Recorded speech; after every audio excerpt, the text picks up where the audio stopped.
Danny and I had done 4 trips together before the Gila. 2 in the Weminuche, 1 in the Pecos, 1 in the Superstitions that we cut short because of heat.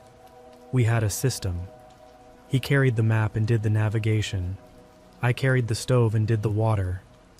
Neither of us was new at this. I want that on the record before I tell you what happened.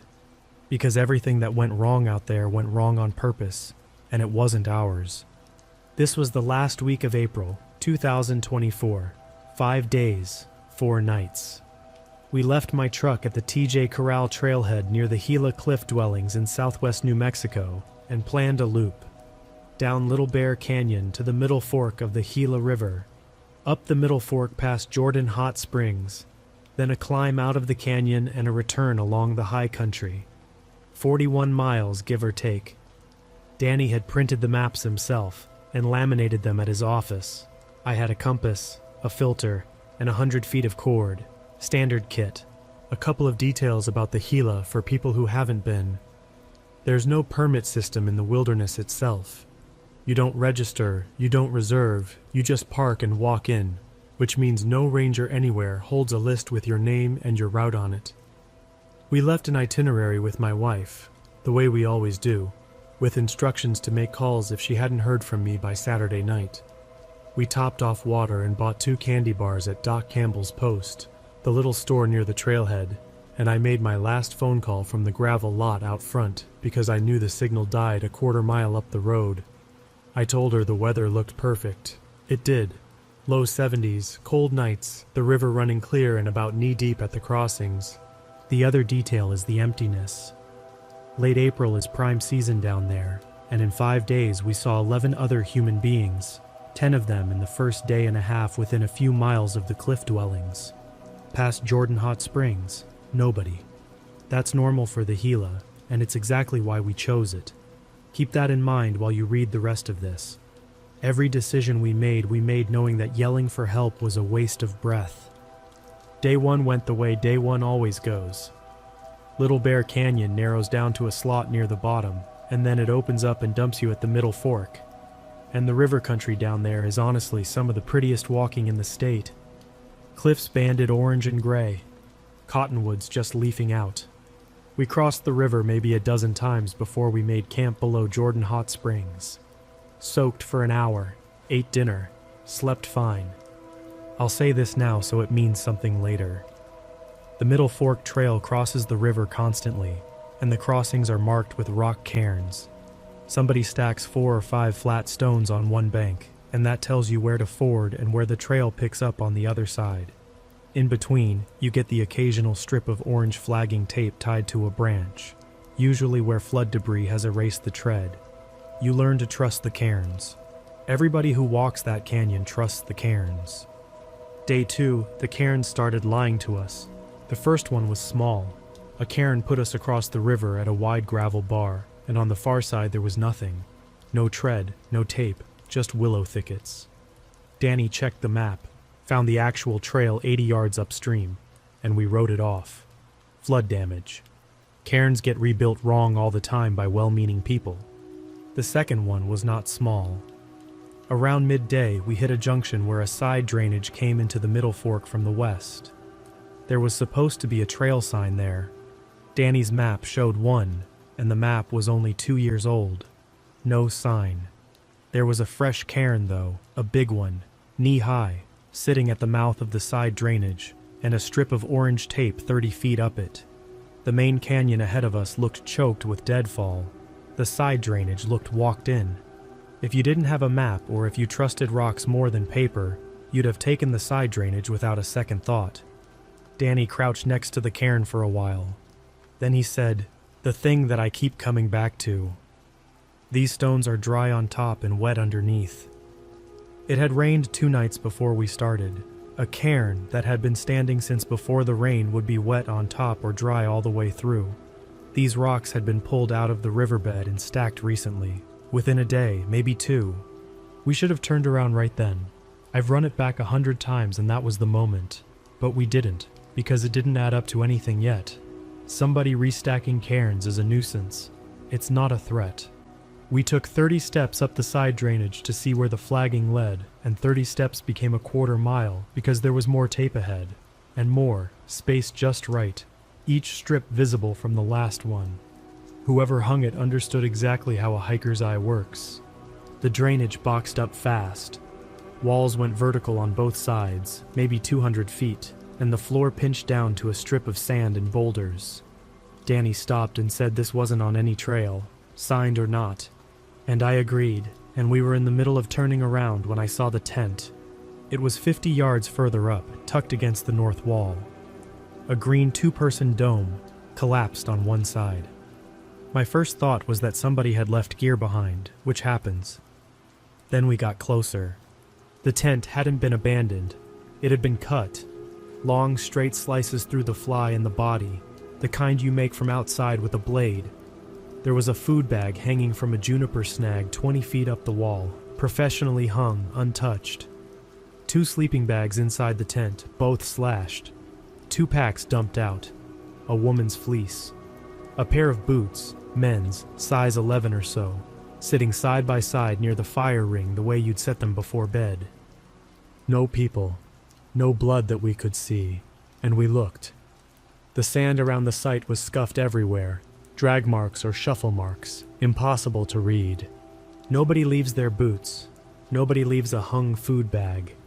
Danny went quiet in a way I'd never seen from him.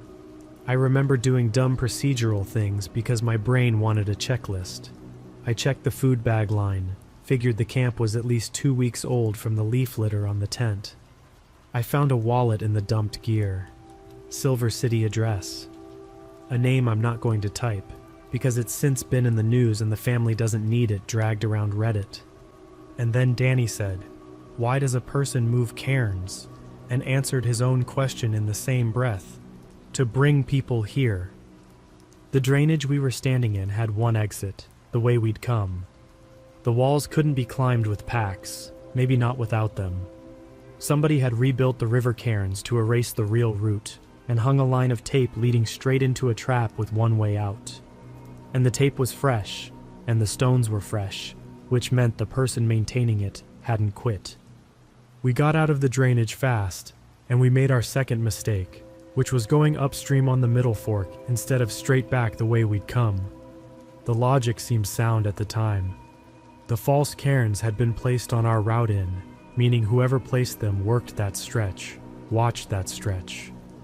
Upstream 4 or 5 miles, the map showed a trail climbing out of the canyon to the west toward Woodland Park, high country, and from the high country we could cut south and drop back to the trailhead a different way. Add a day, avoid the stretch of river he'd rigged. Even now I can't tell you it was the wrong call. I can only tell you it didn't matter, because he wasn't watching the cairns. He was watching us. The first rifle shot came at 4 in the afternoon, when we were strung out on a talus slope leaving the river. I've shot rifles my whole life. This was something in a .30 caliber, and it wasn't close, and it wasn't aimed at us, and both of those facts were obvious from the sound. The bullet hit rock 100 feet ahead of us on the slope, high and left. Then the report rolled down off the rim behind us and bounced around the canyon so long you couldn't have pointed to where it started.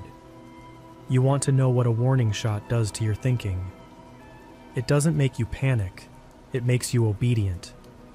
We froze, then we backed off the slope with our hands half raised, 2 grown men doing exactly what the rock dust told them to do. It took me until that night to understand that this was the whole point. He didn't miss, he steered. The second shot came 40 minutes later when we tried the slope again further south. Same thing. Rock dust ahead of us, report from behind and above, somewhere on the east rim.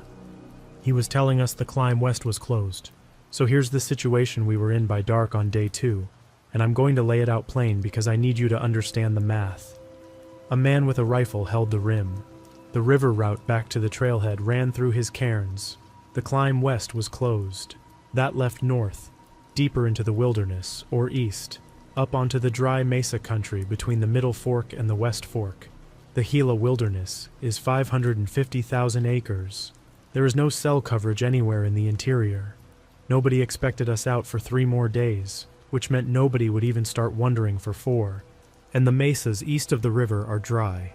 That's the part I keep needing people to understand. The river had all the water in the world, and the river was his.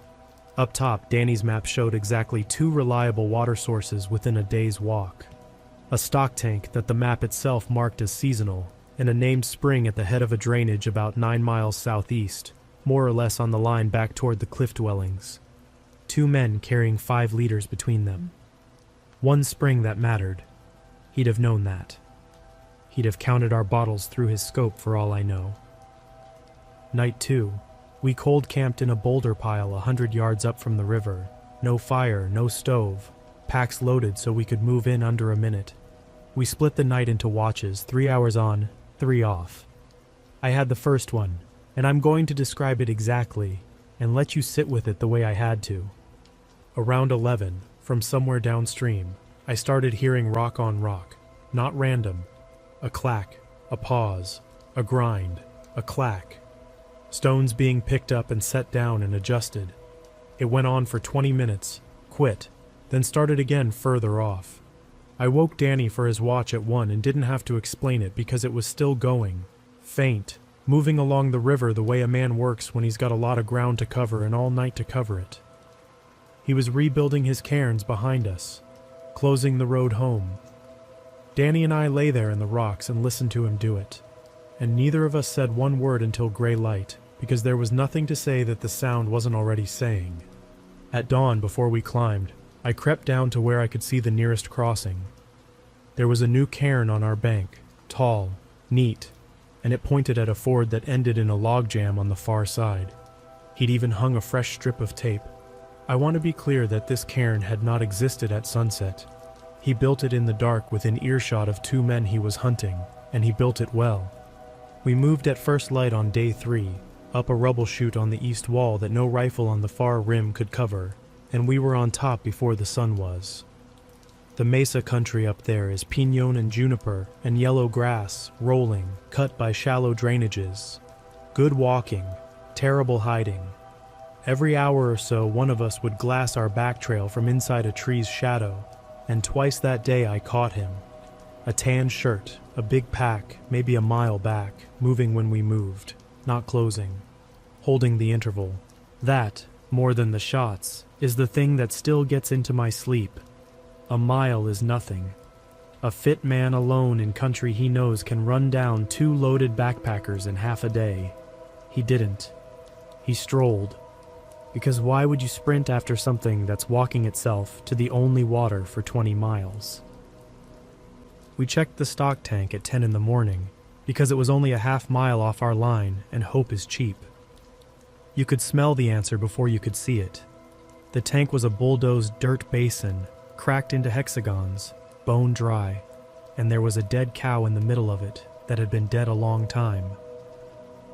Danny stood on the berm and looked at it for a second, and then took out the map and drew a line through the tank symbol with his thumbnail, and we walked on. Neither of us mentioned it again. There wasn't a version of mentioning it that helped. By early afternoon the sun had real weight, and we were down under 3 liters. Thirst on a normal trip is an inconvenience. Thirst with a man behind you is a countdown, and you feel it running with every dry swallow. I caught myself rationing spit, holding sips in my mouth, doing the thing where you promise yourself water at the next landmark and then move the landmark. Danny's lips cracked at the corners. We stopped talking except for navigation because talking costs moisture, and the quiet made room for the worst part, which was checking the back trail and finding the tan shirt still there. Patient, unhurried, on schedule. We talked it through at midday, lying in a drainage eating tortillas we couldn't taste. Danny said we had 2 options, and then admitted the first one, running for the trailhead dry, wasn't real. 18 miles of broken country on 2 liters in April sun, with a rifle behind us. If we bonked out there, we'd die of it. Which left the spring, which was a trap, which we would walk into anyway. So we decided to walk into it early. He was pacing us, reading us as 2 tired men who'd reached the spring around dusk, wrecked and desperate. Instead, we found a slot of shade at 2 in the afternoon, made ourselves stop for 3 hours. ate everything with salt in it, and split the last liter down to the gram. Then we walked through the night. No headlamps. Half a moon, which in that country is plenty once your eyes commit to it. I'd never done real night navigation before, and I hope I never do it again. Danny ran the compass and counted paces, and I walked 10 feet ahead of him as the collision detector, and we traded jobs every hour. Piñon country and moonlight all looks identical. Every tree the same tree, every drainage the same drainage, and the only thing keeping us honest was the bearing and the count. Twice we heard elk blow and crash away from us, and both times my whole body fired before my brain caught up. Around 2 a.m. we crossed a fence line, 3 strands of old barbed wire running through the middle of absolute nowhere, and it was strange how much that helped. Somebody had once cared enough about this exact dirt to fence it. We followed it a while because it agreed with our bearing, and I ran my glove along the top strand in the dark, and Danny told me later he'd done the same thing. We dry camped for 2 cold hours before dawn in a juniper thicket a half-mile short of the spring. No bags, just jackets, backs against a trunk, shivering on schedule. And while it was still gray out, we went and looked at the ground we'd be fighting on. The spring sat at the head of a shallow draw. Water seeped out of a rock shelf into a trough somebody had dug generations ago, then wandered downhill through sedge and disappeared. Above the shelf there was a cut bank, chest high, with brush on its lip. Anybody walking to the water would come up the draw with their eyes on the trough. The cut bank owned that whole approach. I'm not going to pretend we executed some brilliant scheme. What we did was crude, and it almost went wrong twice. Danny filled his bottle at the trough and then sat in the open next to it with his boots off, head down, elbows on his knees. A finished man. Bait. I lay under the brush on the cut bank with a rock in my right hand. River cobble, a little bigger than my fist, smooth. I'd carried it 9 miles. He came at 7 a.m, and I'll tell you the truth, I heard him before I saw him, and I nearly threw up from the sound alone. Gravel under a boot, down the draw, unhurried. Then he passed below me, close enough that I could see the sweat line on his hat, and everything about him was worse for being ordinary. 50s, lean, canvas coat. The rifle carried low across his body, casual, muzzle down, because Danny sat there barefoot and broken, and 30 feet away, and there was no rush. There had never been any rush. That was his whole method, out there. Patience and thirst. He said something to Danny. I didn't process the words then, and Danny says he's glad he can't repeat them exactly, but it was calm, and it was about the water, something to the effect that the spring was his, and we'd been drinking it. I came off the cut bank when he was 2 steps past me. He heard it and started to turn, which is why the rock caught him above the ear instead of behind it. He went down sideways, but he kept a grip on the rifle, and the next part was ugly and short, and I don't remember it in order. I remember kneeling on his forearm. I remember Danny arriving barefoot at a dead run and standing on the rifle barrel with both feet.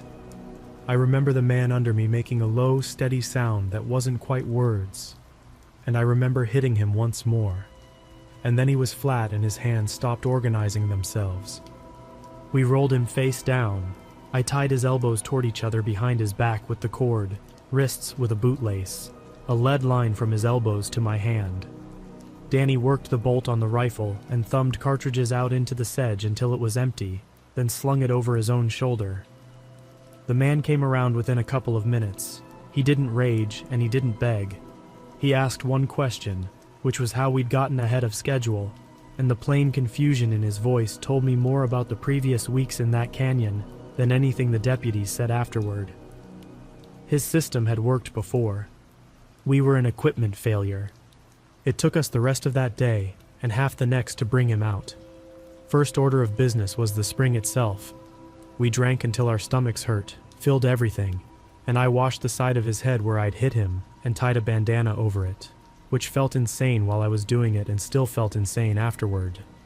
And I did it anyway, because a prisoner who dies on you in the backcountry becomes a very different story to tell a courtroom. He let me work on him without moving. Up close, he smelled of wood smoke and had the hands of a man who'd spent a year doing everything the hard way. 9 hours of it, he walked on the lead line without a word. We kept him 10 feet ahead, Danny navigating from the rear with the empty rifle, me holding the cord. And I learned that day that guarding a silent man is more tiring than being hunted by him. You can't rest your attention for a second. Twice he sat down and refused, and both times Danny poured a little water out onto the ground in front of him, and both times he got up. Make of that what you want.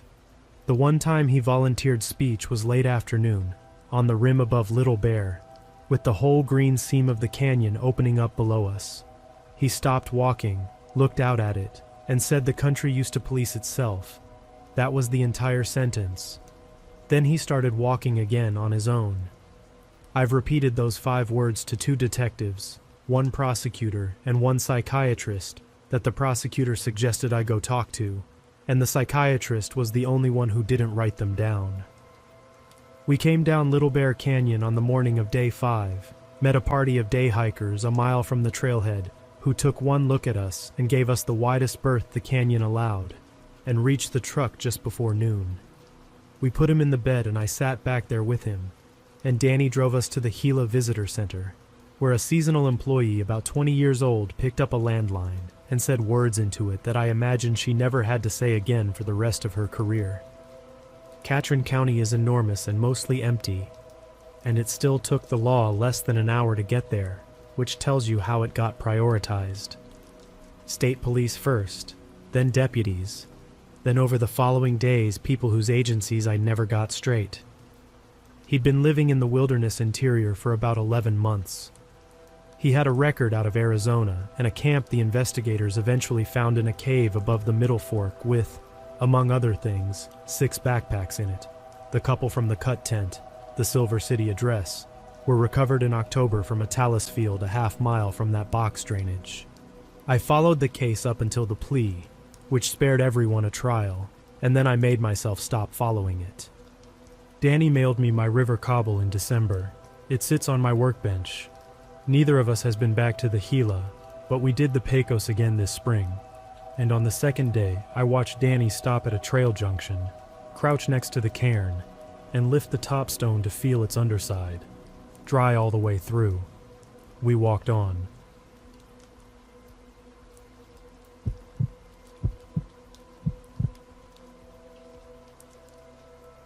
I've gone back and forth on posting this for almost 2 years. Part of it is that I still feel stupid about how long it took me to figure out what was happening. Part of it is that saying it out loud makes it real again, and I've spent a lot of effort making it not real. But my aunt sold the house last fall, the guy took a plea deal, and my therapist says writing it down might help me sleep through the night again. So here it is. Every word of this happened in Chattanooga, Tennessee, in the summer of 2019. Quick background so the rest of this makes sense. I was 21 that summer, between my junior and senior year at UTC, and broke in the specific way where you're not starving, but you check your bank app before buying a gas station sandwich. My lease ended in May, and my new one didn't start until mid-August, and I was staring down 3 months of either moving back in with my parents in Cleveland, Tennessee, or couch surfing. Then my Aunt Carol called my mom. Aunt Carol had lived alone in St. Elmo since her divorce, in a little brick ranch house her parents bought back in the 60s. If you don't know Chattanooga, St. Elmo is the old neighborhood at the bottom of Lookout Mountain, right where the incline railway starts. Narrow streets, big trees, houses from the 20s through the 50s packed close together. The mountain sits over the whole neighborhood, and in the evening the shadow comes down the slope and the streetlights kick on early. I always liked it there as a kid. Aunt Carol's sister-in-law in Sarasota had broken her hip, and Carol was going down to Florida for the whole summer to help her through surgery and rehab. She didn't want the house sitting empty for 3 months, and she didn't want to pay anybody. My mom volunteered me before I could say anything, which was fine, because I would have said yes anyway. Free house, whole summer, 10-minute drive to my job. I was delivering for a restaurant downtown 4 nights a week and picking up warehouse shifts at a distribution center off Amnicola Highway when they needed bodies. The plan, if you can call it that, was to bank money all summer and show up to senior year not broke for once. I moved in the last week of May. Carol left me 2 pages of handwritten notes on the kitchen counter. Water the ferns on the porch. Trash goes out Tuesday night. The AC unit is old, keep it at 74, or the compressor gets mad. Don't let anybody park in the driveway blocking the neighbor's mailbox because the mailman will skip both houses out of spite. The garage door sticks. Mow every other week, or Mr. Hensley across the street will do it himself, and then she'd owe him a pie. The house itself was built in 1954, and it had that layout every ranch from that decade has. 3 small bedrooms down a hallway, 1 bathroom, living room in front, kitchen in back, den off the kitchen that used to be a porch before somebody closed it in. Hardwood floors that announced every step. A basement you got to from outside, just a low concrete room with the water heater, the furnace, some shelves, and about 60 years of paint cans. And an attic, which matters, so I'll describe it properly. The attic access was a plywood panel in the ceiling of the hallway closet. Not one of those pull-down ladder deals, just a painted square of plywood resting in a frame. Maybe 2 feet by 2 feet, up above the closet shelf. To get up there, you'd have to clear the shelf, climb it, push the panel up and over, and haul yourself through. I saw it exactly once, the day I moved in, when I was shoving my winter stuff onto that closet shelf. I remember thinking there was no way I'd ever have a reason to go up there. The attic itself, as I'd learn later, ran the whole length of the house. Low, unfinished, blown-in insulation. A plywood walkway down the center that Carol's dad had laid so he could get to the vent fan. At the far end, over the den, the roofline dropped, and the attic pinched down into a crawl space maybe 3 feet tall, dark even at noon, where the ductwork ran. I'm laying all this out because for most of June and July, I didn't think about the attic one single time. Nobody thinks about their attic. That's the whole point of an attic. It's the part of the house your brain deletes. The first few weeks were honestly great. I worked nights, slept until 10 or 11, spent afternoons playing Xbox on Carol's ancient TV, or walking up to the coffee place on St. Elmo Avenue. The neighborhood was quiet in a way my college apartment never was. Old couples walking dogs, tourists trickling toward the incline station, the freight trains running along the base of the mountain a few blocks over, which sounds annoying, but you stop hearing them after 4 days. The only thing I'd change was the AC, which wheezed the way Carol warned me it would, and the fact that the house made noise at night. Every old house makes noise at night. Wood swelling, ducts ticking, the fridge cycling. I want to be fair to myself about this, because a lot of what came later hid inside that fact. When a 50-year-old house pops and creaks every single night, a footstep doesn't sound like a footstep. It sounds routine. The first thing I noticed, or the first thing I can point to now and say that was him, was the peanut butter. I bought groceries the first week of June. Real groceries, because for once I had a kitchen and no roommates. One of the things I bought was a big jar of peanut butter, the 40-ounce one, because it was on sale at the Food City on Broad Street. I had toast with peanut butter maybe 3 mornings that week. Then I didn't touch it for a while because I got on a cereal thing. Around the middle of June I went back to it, and when I unscrewed the lid the jar was down to maybe a third. I stood there in the kitchen actually doing the math. 3 breakfasts, 2 tablespoons of breakfast, maybe 3, because I'm not a monster. That's not 2/3 of a 40-ounce jar. I remember laughing at myself for standing in a kitchen at 11 in the morning auditing my own peanut butter consumption. I decided I'd eaten more than I remembered, probably some late-night spoonfuls after work I'd forgotten, and I moved on. That's what you do. You have a weird little moment. You find the boring explanation. You move on. The bread went the same way. A loaf that should have lasted a week and a half was gone in 6 days, and I never once remembered it being low until it was suddenly 2 heels in a bag. Cans of soup I could have sworn I bought didn't seem to be in the pantry, but I couldn't swear to it hard enough to matter, because who memorizes their soup inventory? A box of granola bars I'd bought for warehouse shifts had 4 left, when I thought it should have had 6 or 7. Every single one of these, on its own, is nothing. I want to be clear about that. If you took any one of those to a friend, they'd tell you to get more sleep. And that's exactly what I told myself. Because I was working until midnight most nights, and my sleep schedule was garbage. There was one other thing in June that I filed away wrong, and this one still gets me. The hall bathroom had one of those old medicine cabinets with a mirrored door that never quite shut flush. One evening before work, I noticed the door was hanging open about an inch. Inside, my stuff was all where I'd left it, but Carol's shelf, the top one, looked different. She'd left behind the usual stuff people leave: aspirin, an old prescription bottle, cough syrup, Band-Aids. I couldn't tell you exactly what was different. It was the same feeling as when someone else has driven your car, and the seat is off by an inch. I chalked it up to me digging around for tweezers a few days before and knocked the door shut with one finger. The prescription bottle, I found out much later from the police inventory, was an expired painkiller prescription from Carol's knee surgery. By July, it was empty. I never opened that bottle once.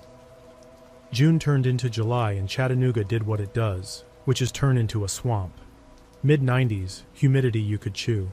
The old AC ran constantly and barely held 76, and I kept the blinds shut all day to help it out, which meant the house was dim even in the afternoons. I mention the heat because it's the reason for the next part. I started sleeping with my bedroom door shut and a box fan running on high right next to the bed. Between the fan, the AC, and the trains, I was sleeping inside a wall of white noise. Whole categories of sound stopped existing for me between 1 and 9 in the morning. If I could change one thing about that summer, it would be that fan. Not because anything happened to me while it ran, because of everything it let happen without me hearing it. The water thing started in early July. The first time, I got up around 3 in the morning to use the bathroom, half asleep, and as I came down the hall, I heard water running and then stop. Not the toilet, pipes. The specific rush of water moving through the wall, then a clunk when it quit, which the house did whenever a faucet closed. Water hammer, it's called. I stood in the hallway for a second, listened, heard nothing else, and decided it was the ice maker in the fridge filling up. The fridge did make noises. That was a real thing. I used the bathroom and went back to bed, and I swear I'd forgotten it by morning. The second time, maybe a week later, I hadn't gotten up for anything. I woke up because the fan clicked off. The power blinked, just a flicker. The fan died and spun back up 2 seconds later, but in that little gap of silence, I heard water shut off somewhere in the house, 3:20 in the morning. I lay there and told myself I'd dreamed the first half of it and only really heard the fan surging back on. But I noticed I was lying very still, and I noticed I was listening, and I noticed it took me a long time to fall back asleep. Your body figures these things out way before your brain agrees to. I know that now.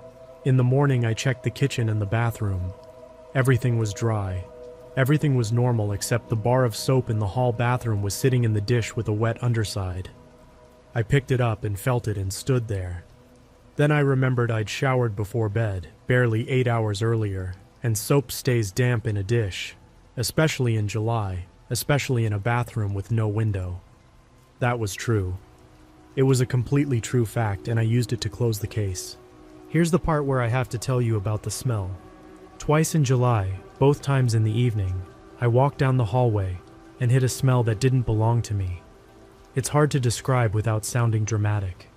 It was body odor, but old, layered, with something sweet and wrong underneath. And cigarettes, except stale. The kind of smell that soaks into a smoker's jacket, not fresh smoke. It lived in a stretch of hallway about 6 feet long, right around the closet door, and it was gone by the time I doubled back to check. Both times I opened the closet, looked at my own winter coats, sniffed around, and got nothing. I decided it was the closet itself. Old houses have smells, mothballs and mildew, and 60 years of other people's lives soaked into the plaster. Carol's whole house had a smell, the way every grandparent adjacent house does. This was just a pocket of it, I figured. A bad pocket. The dog next door didn't agree with me. The neighbors on the right, the Brays, had a beagle mix named Otis. who spent his days in their fenced backyard. Sometime in July, Otis developed a personal grudge against Carol's house. Not the yard, the house. He'd stand at the fence line and bark at the back corner of it, over the den, up high. 10, 15 minutes at a stretch. Mrs. Bray apologized to me over the fence one afternoon and said he'd been doing it at night too, and they'd started bringing him in earlier. She said, and I remember this exactly, "He acts like there's a squirrel in your roof." And then she said the sentence that should have ended this whole story a month early. She said, "You might want to have somebody look. We had raccoons in our attic in 2015 and they tore it up." Raccoons. A perfect explanation. It explained the noises I'd half heard and stopped counting. Little thumps that moved. A dragging sound one night that I'd blamed on a branch on the roof.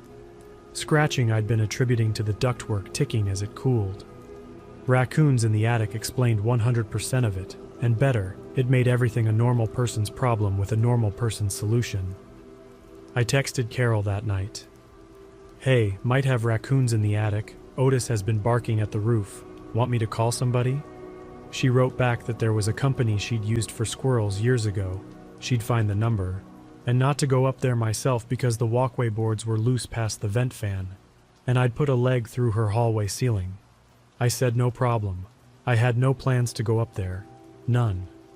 Carol never found the number, and I never followed up, because 2 days later, I got put on a run of day shifts at the warehouse covering for a guy whose wife had a baby, and for about 10 days I was working doubles, and the raccoons fell off the list. This is the stretch I have the hardest time with.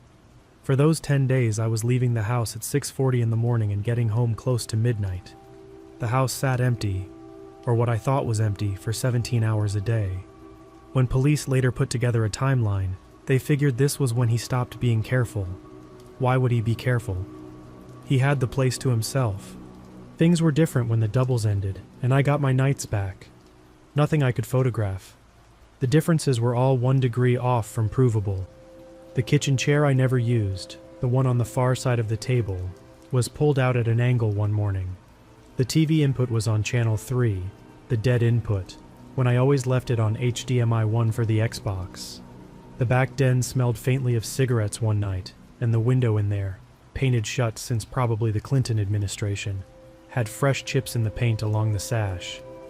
$40 I kept in a coffee mug in the cabinet. Tip money I was saving for a concert was down to 30, and I'd have bet anything it was 40. But it's tip money in a mug, you see the problem. Every one of these things I noticed, held for a second, and put down. I was tired. The house was old. Carol's chair might have always been crooked. I might have bumped the TV remote. I might have spent the 10 and forgotten. You want to know the truly stupid part? I did think someone might have been in the house. For about a day, I ran with the idea that a neighbor had a key. Old neighborhoods are like that. Carol had lived there forever. Half the block probably had a key from some cat feeding arrangement in 2006. I figured maybe Mr. Hensley was coming in to check on things, being nosy in a harmless retired guy way, moving a chair, using the bathroom.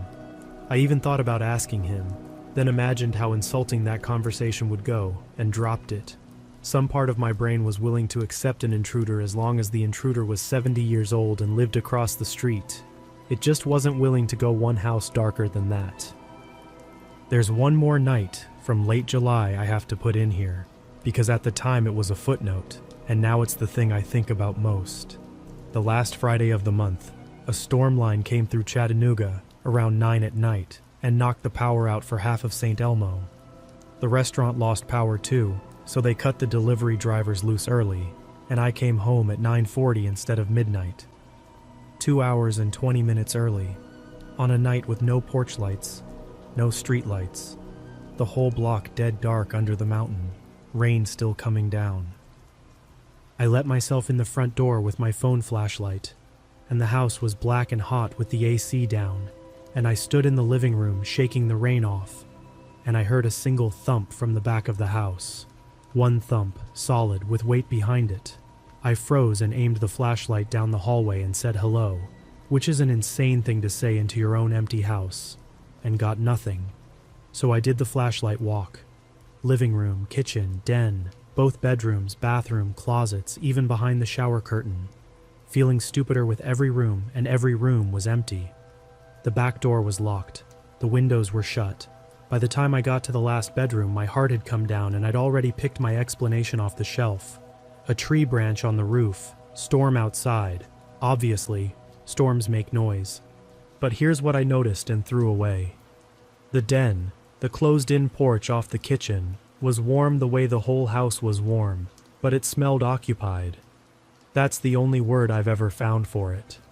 Not cigarettes, not the hallway smell, nothing I could name. Just the difference between air that's been sitting still and air that hasn't. And on the arm of the recliner in the corner, Carol's recliner, there was a glass. Empty, dry, just a glass. I looked at it and had the thought, did I leave that there? And answered myself, must have, and picked it up and washed it in the dark kitchen and went to bed when the power came back an hour later.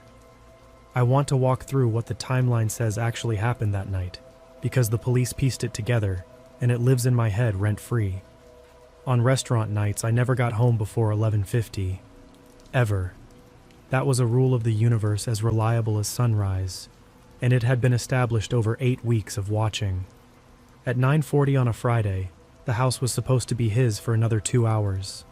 When my headlights hit the driveway, he wasn't in the attic. A man doesn't sit in a 110-degree attic during a power outage with the fan dead. He was down in the house, in the dark, in the recliner in the den, and my key hit the front door with no warning at all, no car sound under the rain, no time to get down the hall, up the shelf, and through the panel. So where was he while I walked room to room with a phone flashlight saying hello? The den had the recliner, a love seat, a chest freezer that hadn't run in years, and floor-length curtains on the window that faced the backyard. I put the light in that room for maybe 8 seconds. I looked at the recliner. I looked at the glass. I did not look behind the curtains, and I did not look in the gap between the freezer and the wall, because I was a college kid checking boxes so he could stop being scared, not a person who actually believed anyone was there. The thump I heard when I walked in, best guess, was him getting out of the recliner too fast when the front lock turned. He then stood somewhere in that little room, 5 or 6 feet from me, both of us in the dark, while my light swung past, and he did it so calmly, so quietly, that I washed his glass and went to bed. I slept that night, that same night, 30 feet from where he stood. When I can't sleep now, it's not the hallway I see. It's me in that den doorway, light in my hand, saying hello, and the answer standing right there in the dark, choosing not to give it. The thing that finally broke through wasn't a sound or a smell. It was a phone charger. First week of August, a Saturday, the AC shut off completely. Not struggling, not blowing warm, just dead, no hum, nothing. And the house started climbing toward the outside temperature within the hour. Carol's notes covered this one. She'd written that the drain line in the basement clogged up with algae every couple of summers, and when it backed up it tripped a safety switch that killed the whole system, and the fix was to clear the line and the unit would come back on its own. So Saturday morning I walked around the side of the house, opened the basement door, pulled the string on the light, and went in for the first time since May. The drain line was clogged, exactly like she said. There was a shop vac down there, but it was wedged in behind a row of old paint cans on the floor along the wall, so I had to squat down and start shifting cans out of the way to drag it free. That's the only reason I saw it. Behind the paint cans, tucked into the shadow line where the floor met the wall, there was an extension cord. A brown extension cord, plugged into the outlet by the shelves, running low along the base of the wall behind the cans and disappearing into the gap behind the water heater. Brown, in a basement full of gray concrete and dark corners, hidden behind a row of cans nobody had moved in years. You could stand in that basement 50 times and never see it, and I understood later that this was the whole idea, but I was on my knees 6 inches from it, and I knew immediately that I hadn't done that, and I felt every hair on my arms come up before I'd consciously worked out why. I made myself walk over and look into the gap. Behind the water heater, sitting on the concrete in the warm dark, there was a power strip. Plugged into the power strip was a phone charger with a cable coiled up neat, a second charger for some off-brand device I didn't recognize, and a small rechargeable lantern, the camping kind, sitting there topped off and ready. Next to the power strip was a plastic grocery bag. Inside the bag was an empty can of Vienna sausages, 2 empty water bottles refilled with what I really hope was water, and a toothbrush. A toothbrush. I want to describe what happens in your body in that moment, because it isn't fear exactly, not yet. It's a re-rendering. Every weird little nothing from the past 9 weeks came back at once with the correct explanation attached. The peanut butter, the water at 3 in the morning, the soap, the smell in the hallway, the chair, Otis barking at the roof. It felt physical, a shift in the floor under me. Somebody had built a little charging station in my aunt's basement, and it was tidy, and it was maintained, and the lantern was fully charged, which meant this wasn't left over from some past chapter of the house's life. This was in use. This was current. And my very next thought, God help me, was still trying to save the normal world. I thought maybe it's Carol's. Maybe she kept camping stuff charged down here. 66-year-old Carol, with her ferns and her handwritten notes about the mailman. Even standing over an intruder's toothbrush, part of me was negotiating. I didn't touch anything. I backed out of the basement, shut the door, and stood in the driveway in the August heat with my heart going. Then I did the first genuinely smart thing I'd done all summer, and also, in the same 10 minutes, one of the dumbest. The smart thing was I didn't sleep on it or explain it away. I called my buddy Marcus, who I worked with at the restaurant, and told him what I'd found, mostly because I needed another human to confirm I wasn't losing it. Marcus's reaction calibrated me fast. He didn't laugh. He got quiet, and then he said, "Dude, someone is living in that house with you." Hearing it out loud from someone else made it land in a way it hadn't when it was just circling my own head. The dumb thing was what I did next, which was decide I needed more proof before I called anybody official. I've thought about why a lot.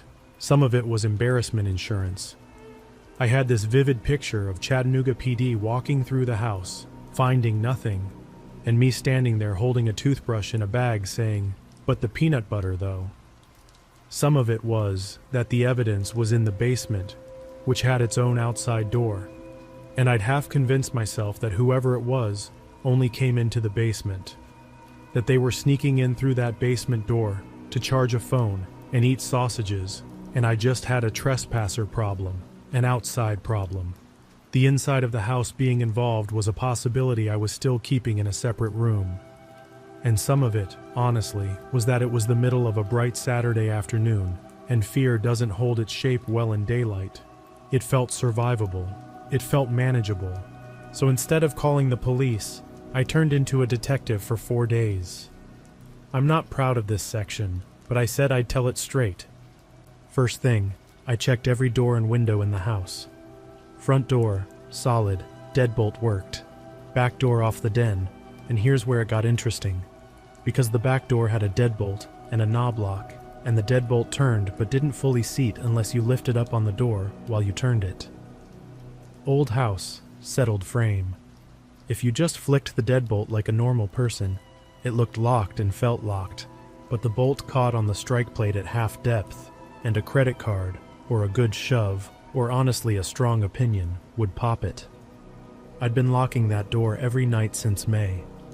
I'd been locking it wrong every night since May, because nobody told me about the lift.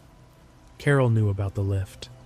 Carol had been lifting that door for 30 years without thinking about it, the way you do in your own house, and it never made it onto her 2 pages of notes. The windows were all painted shut, or locked except 2. The den window with the chipped paint, which I now looked at with completely different eyes, and a small window in the 3rd bedroom, the one Carol used for sewing, which was unlocked behind the curtain and slid open with almost no noise when I tested it. Under that window, outside, the mulch bed was compressed. Not footprints, just mulch that had been stood on more than mulch gets stood on. Second thing, I went up to the attic panel. I didn't go up into the attic. Carol's warning about the ceiling was a good excuse, and I took it. but I cleared the closet shelf and got up on a stepladder and looked at the panel closely with my phone flashlight. The panel was painted the same flat white as the ceiling, and around two edges the paint seam was broken. Clean hairline gaps where it had been lifted and set back down. On the shelf edge below it there were gray scuffs, rubber shoe scuffs, on a shelf that held nothing but my winter coats and a sleeping bag. And on the closet door frame, about shoulder height, there was a smudge of insulation dust in the shape of nothing at all, unless you'd just seen the scuffs and the paint seams, in which case it was in the shape of a hand steadying somebody stepping down. I stood on that ladder looking at the panel above my head, and the hallway smell was there again, faint, coming down through the seams, and I finally let the two facts touch each other. The smell in the hallway had never been the closet. It was the attic breathing through the gaps around that panel. It was the smell of the space above the ceiling I slept under, and it was the smell of a person. Third thing, that night I set what I'm going to generously call traps.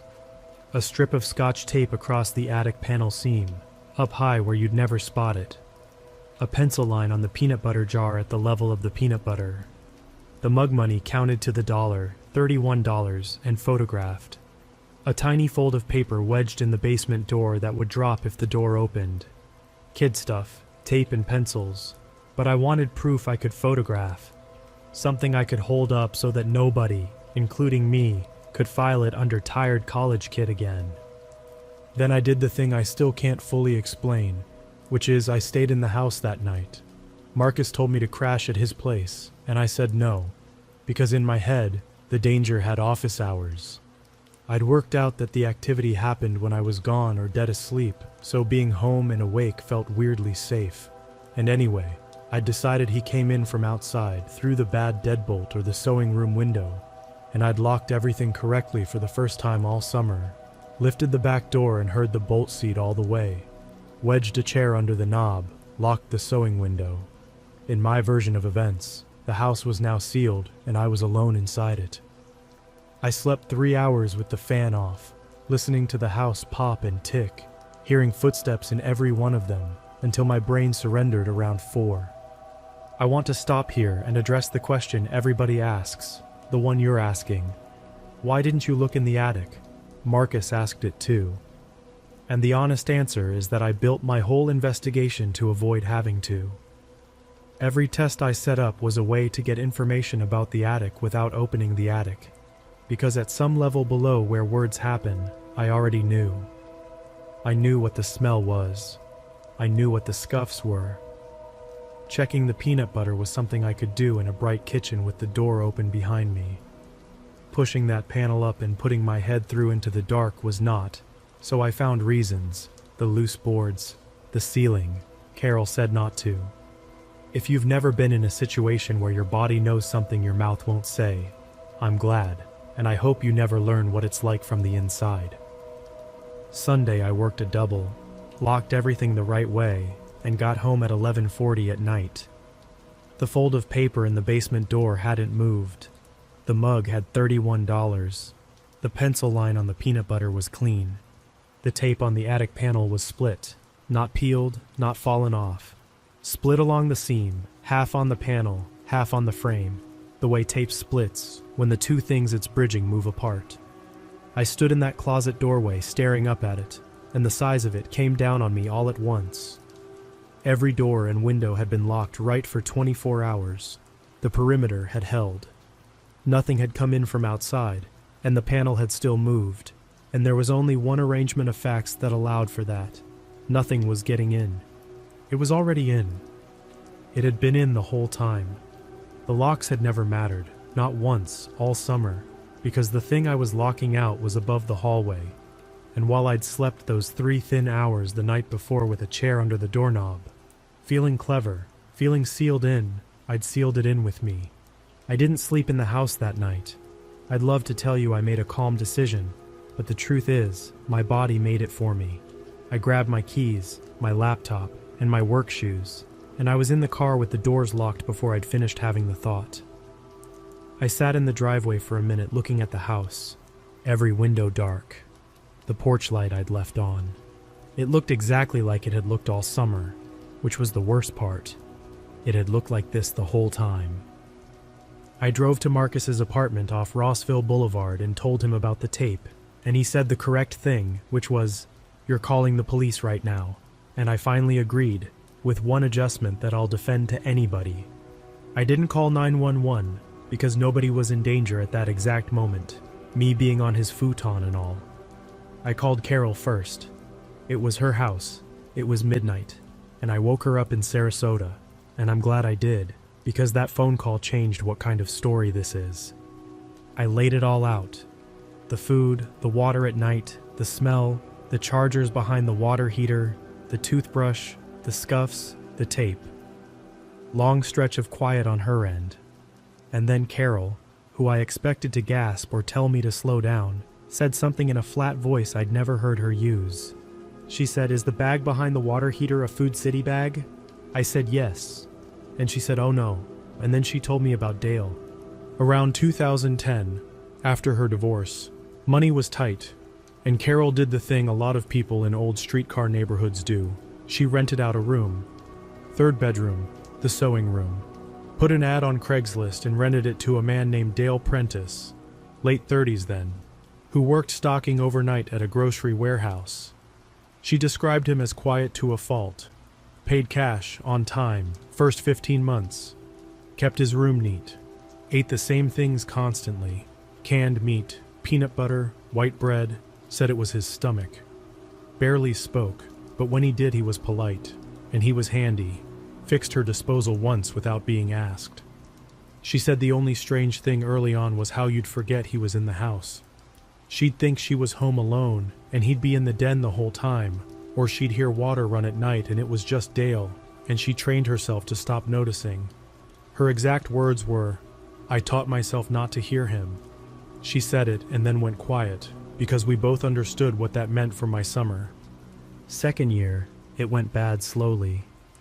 He lost the warehouse job, or left it. He was never clear. Rent got late, then partial, then a story instead of money. He stopped leaving the house much.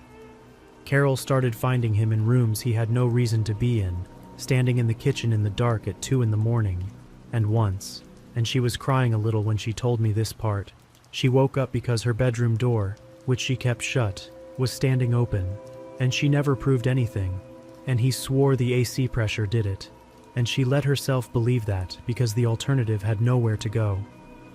In the spring of 2013, she gave him 60 days notice, in writing, terrified the whole time for reasons she said she couldn't have written down.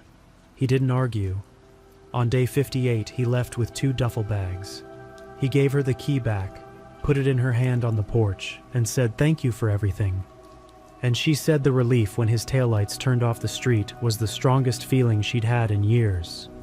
She changed exactly nothing about the house. Same locks. Never occurred to her, she said. He gave the key back, as if a key is a thing that can't be copied for $3 at the hardware store he walked past every day for 2 years. As if a man who lived in a house for 26 months wouldn't know about a backdoor deadbolt you have to lift, and a sewing room window that never locked right, and a plywood panel in the hallway closet, above which ran 40 feet of attic that nobody, in all the years Carol had lived there, ever had a reason to enter. And here's the detail that reframed everything, the one that told me how long this had really been happening. I asked Carol when she'd last seen him, expecting years ago. She said, February, 5 months back, in the Food City on Broad Street, the one I'd been buying my groceries at all summer. She said he looked rough, heavier, gray in his beard, jacket too big. She said hello because that's who she is, and he was polite, quiet, same as ever. Asked if she was still on the same street. She said yes, and that was the whole conversation. And she came home and forgot about it, because why would you remember it? Police would later find that Dale had been evicted from a boarding house on Rossville in late March, and after that his official address was nowhere. His unofficial address, as far as anyone could reconstruct, became the attic of the house he knew better than anyone alive, empty and dark all day once I started working. Owned by a woman whose habit of not hearing him he had personally spent 2 years installing. He hadn't followed anybody or cased anything. He'd just come home. Carol told me to call the police that minute and to not go back inside for anything. And then she called them too, from Florida, so the report had the owner's voice on it from the start. I called the non-emergency line at about 1 in the morning and told the whole thing to a dispatcher who, credit where it's due, did not treat me like a stoned college kid. 2 officers met me at the house at 8 the next morning, Monday. I walked them through it. Basement first. The power strip and chargers were exactly where I'd left them. The tape on the attic panel split. The scuffs. One of the officers, an older guy, looked at the setup behind the water heater for a while and then looked at me and said, "And you've been staying here?" Not sarcastic, almost gentle. It's the closest I came to losing it that whole morning. Then they cleared the shelf, and the younger officer went up on the stepladder and pushed the panel, and it lifted with no resistance at all.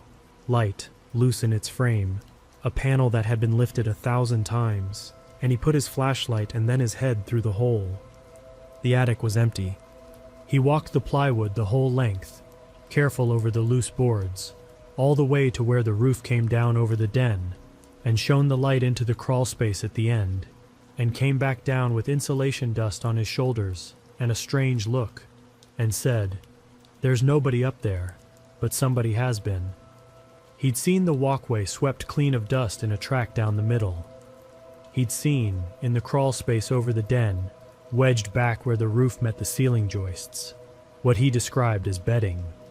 But no Dale, and it was Monday morning, and it took me a second to get it, and then I did. Monday morning. I'd left Sunday for a double shift and then gone straight to Marcus's. The car had been out of the driveway for close to 24 hours. As far as the attic knew, the pattern said the house was his right now. He wasn't up there because he was down here, somewhere, out in the daylight world doing whatever he did in it, and at some point, that evening or the next, he was going to come up the back steps or through the sewing room window with a Food City bag, planning to climb back into the ceiling of a house that had police tape on the basement door. Except there wasn't going to be police tape. The older officer was clear about that. Nobody in custody, nobody in the house, no crime in progress. They'd take the report, photograph everything, collect the chargers, and step up patrols on the block. If I wanted him caught rather than spooked, the officer said, the house had to look normal, and somebody had to know the second he came back. He didn't love the next part, and neither did I. The best sensor available was me, in the house, living the routine, with a phone in my hand. I want to be accurate about what was actually arranged, because I've seen enough of these stories where the police run a movie-style stakeout, and that's not what happened, because that's not a thing that happens for a trespassing report with no suspect on scene. What happened was smaller and shakier. The report went in with Dale Prentice named in it, which mattered, because it turned out there was already an active warrant on him. Failure to appear on a shoplifting charge from April. Groceries, by the way. He'd been caught walking out of a store with canned meat and batteries. So the warrant upgraded everything. Patrol would swing through the block a few times a night. I had the direct number of the older officer, Whitfield, in my phone. Carol, on her end, called the alarm company first thing and paid for a rush install, but the earliest they could come was Thursday. It was Monday, so the actual plan, the real one, was this. I'd stay in the house evenings with the lights in the car in the driveway doing their usual routine, keep every entrance locked correctly, and sleep at Marcus's, leaving after dark with the porch light on so the house never obviously emptied out. If anything at all moved, I called. Monday night, nothing. I sat in that living room until 11 with the TV low, hearing every single sound the house made, and I can tell you that knowing what the sounds might be is so much worse than not knowing. Every tick of the ductwork had a body attached to it now. At 11:15 I left, and I did not sleep at Marcus's either. Tuesday, nothing. Wednesday, my night off, I stayed later, until almost 1, because patrol had told Whitfield the block had been quiet, and part of me had started doing the thing again, the negotiating. Maybe the cops in the basement Monday spooked him from a distance. Maybe he saw the cruiser and he's gone, Maybe this is already over. I was actually feeling loose enough that I fell asleep on the couch with the TV on. That's the state I was in at 12:40 in the morning, on Thursday the 8th of August, when the attic access panel in the hallway closet came open. Here's what I didn't know. The closet door was shut, so I didn't hear the panel itself. What I heard, what woke me, was the closet shelf. The shelf took his weight with a specific crack of wood, one sharp sound from down the hall, and I came off that couch with my heart already at a sprint before my eyes were open. The TV was still going. I muted it, and the house went to pure silence, and I stood in the middle of Carol's living room in my socks, staring down the dark hallway at the closed closet door, telling myself it was the house. It's an old house.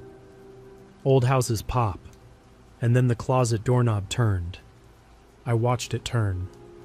There's a version of me that grabbed a knife or a lamp or did anything at all useful, and then there's the real version, who stood frozen while the door opened and a man stepped out of the closet into the hallway of the house I was standing in. The hallway was dark, and the living room had the TV glow, so I could see him better than he could see me, for 1 second. He was big, not tall, wide, heavy through the shoulders, in a dark t-shirt, and moving carefully, quiet for his size, the way a man moves who has done this exact thing many times.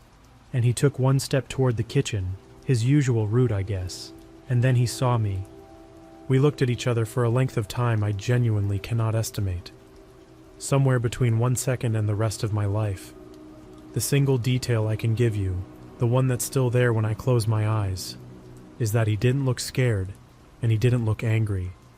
He looked interrupted, mildly, politely interrupted, a man whose kitchen you'd wandered into. And then he said the only words I ever heard him say in person, in a low voice, totally calm, and what he said was, "I thought you left." Not a threat, worse, an expectation. He knew my schedule. He'd been the one keeping track of me. What broke the freeze was my phone, which was in my hand because I'd fallen asleep holding it, and I looked down at it, one dumb, reflexive glance, and when I looked up he was coming down the hallway at me. Fast. No wind-up, no shout, just instant forward motion, and I ran. Front door, deadbolt, thank God a normal deadbolt, and I was out and off the porch and into the middle of Tremont Street in my socks, screaming for help at 1 in the morning in a way I didn't know my voice could do, dialing 911 at a dead run. Porch lights started coming on, Mr. Hensley's first. The dispatcher had a cruiser that was already on the block for the extra patrols. And I will tell you that the 50-some seconds before those headlights swung onto the street were the longest of my life, standing in the road, watching Carol's front door hanging open and the dark inside it, having no idea if he was 10 feet behind me or gone. He was neither. He'd gone back up. That's the part that took everyone a minute to believe. He didn't run out the back door into the alleys and the train tracks, which he'd have known better than anybody. When officers cleared the house, the back door was still locked, lifted and seated, the windows shut, and the attic panel was closed above the closet shelf. The man's entire understanding of that house, of his own safety, lived up there. Under pressure, he did the thing that had worked for 4 months. He climbed back into the ceiling and pulled the lid on and went still. It didn't work, because this time everybody knew where to look. More units came, and around 2 in the morning, an officer went partway up through the panel with a light, while 2 more stood in the yard watching the roof vents, and they talked him out. It took a while.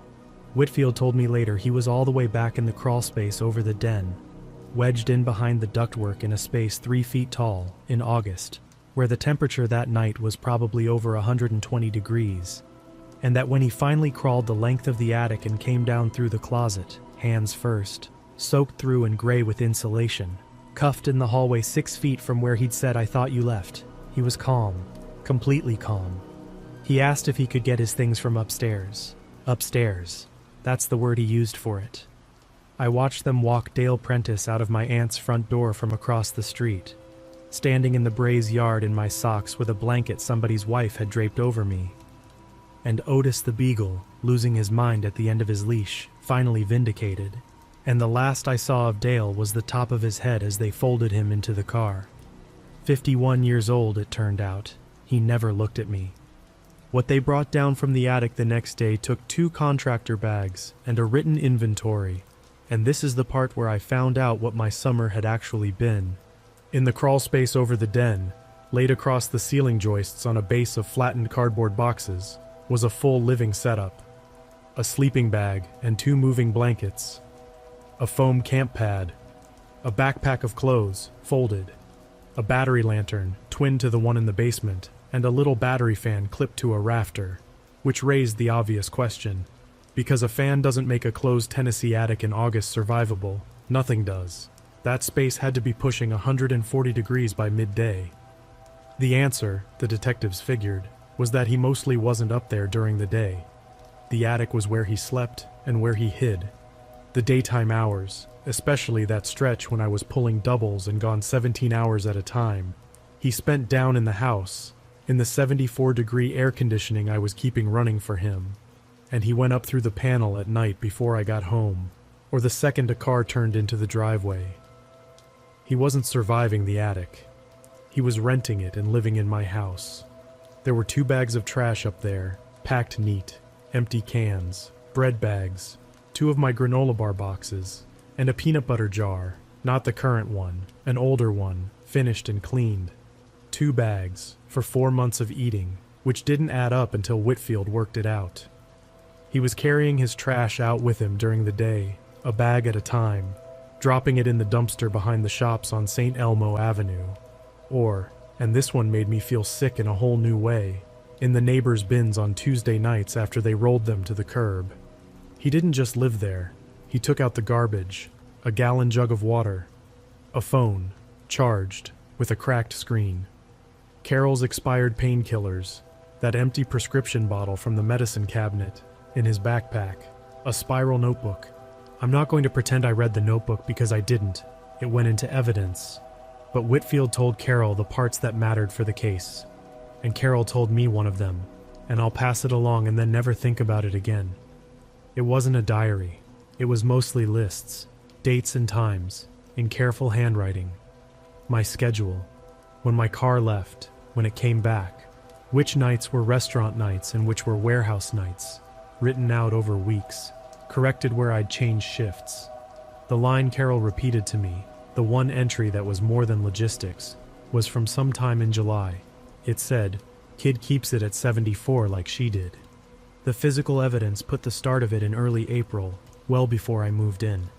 Best guess, he'd had the run of the empty house for almost 2 months, sleeping wherever he wanted. And when I showed up at the end of May, he didn't leave. He compressed, moved fully into the attic in the schedule of my absences, and lived above my head for 70-some nights, coming down while I was at work or asleep behind that box fan, eating measured amounts, washing at the bathroom sink at 3 in the morning, putting the soap back in the dish. The detectives found the copied key, by the way. It was on him when he was arrested, on a ring with 2 others, and it fit the back door. He'd had it the whole time. The window and the deadbolt trick were just for the nights the key felt risky, or that's the theory. Nobody ever really got answers, because Dale, true to everything, barely spoke. Here's the ending, and I'll keep it short because it was short. The warrant meant he stayed in custody from that night on. Between the burglary counts, the prior, and everything in that notebook, his lawyer wasn't excited to see a jury, and in January of 2020, he pleaded guilty to aggravated criminal trespass and 2 counts of burglary. He got 4 years. With the way sentences actually work, he served a little over 2, and he's out now somewhere, with conditions that he stay out of Hamilton County and away from Carol and me. As far as I know, he has. Carol flew back that same week in August. She stood in the hallway looking up at the closet ceiling for a long time, and then she had the attic panel screwed shut with 8 3-inch screws, which we both knew was for the feeling and not the physics. And the locks changed that day, and the alarm went in Thursday the way it was always going to, 4 days too late. She stuck it out in the house for 1 more year and couldn't do it. Said the house never sounded right to her again, and she'd lived there 40 years, so she'd know. She sold it last October to a young couple from Atlanta who were told, because the law required it exactly 0, but Carol told them anyway, everything. They bought it anyway. Housing market. I finished my senior year. I live in Nashville now. 3rd floor apartment, no attic, no crawl space, a ceiling with nothing above it but another guy's floor. And I picked it for that reason, and I don't care how that sounds. And I check. That's the one thing that followed me out of that house. Wherever I stay, first night, I find the access panel. Every house has one.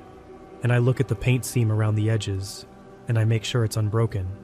And then I can sleep. Because for 70 nights I lay in bed listening to an old house pop and creak, and told myself that's just what houses do. Some of those sounds were the house. Some of them weren't. I'll never know which were which, and neither will you about yours. Anyway, check your paint seams.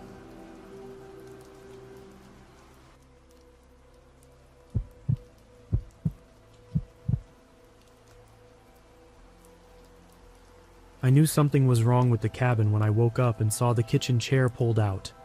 Not tipped over, not moved across the room, just pulled out from the little round table by maybe 2 feet, angled toward the hallway, like somebody had been sitting there while we slept. I stared at it for a while before I said anything. My boyfriend Ryan was still asleep beside me, face down with one arm hanging off the bed. It was barely light outside. That gray morning light was coming through the cheap blinds, and I could hear rain hitting the leaves outside the window.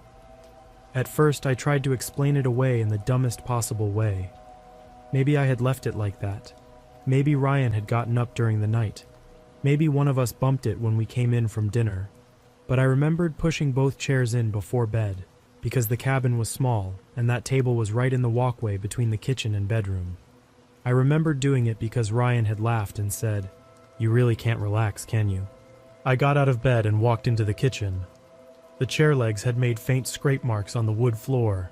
Not deep marks, just those pale lines you get when furniture drags across old flooring. Our cooler was still against the wall. The front door was still locked. The little chain lock was still hooked. The sliding back door was locked too. I checked it twice. Then I noticed the thermostat. We had set it to 68 before bed because the cabin had that damp mountain smell, and we wanted the heat to kick on a little. It was set to 74. I stood there looking at it, and that was the first time I got that heavy feeling in my stomach. Ryan came out a minute later, scratching his head, half asleep. I asked him if he had gotten up. He said, no. I asked him if he had touched the thermostat. He looked at it and said, "Why would I set it to 74? That was enough to make me feel weird, but not enough to pack up and leave. Not yet." That's the part people always judge when they hear stories like this. They think they would leave right away. Maybe they would. I don't know.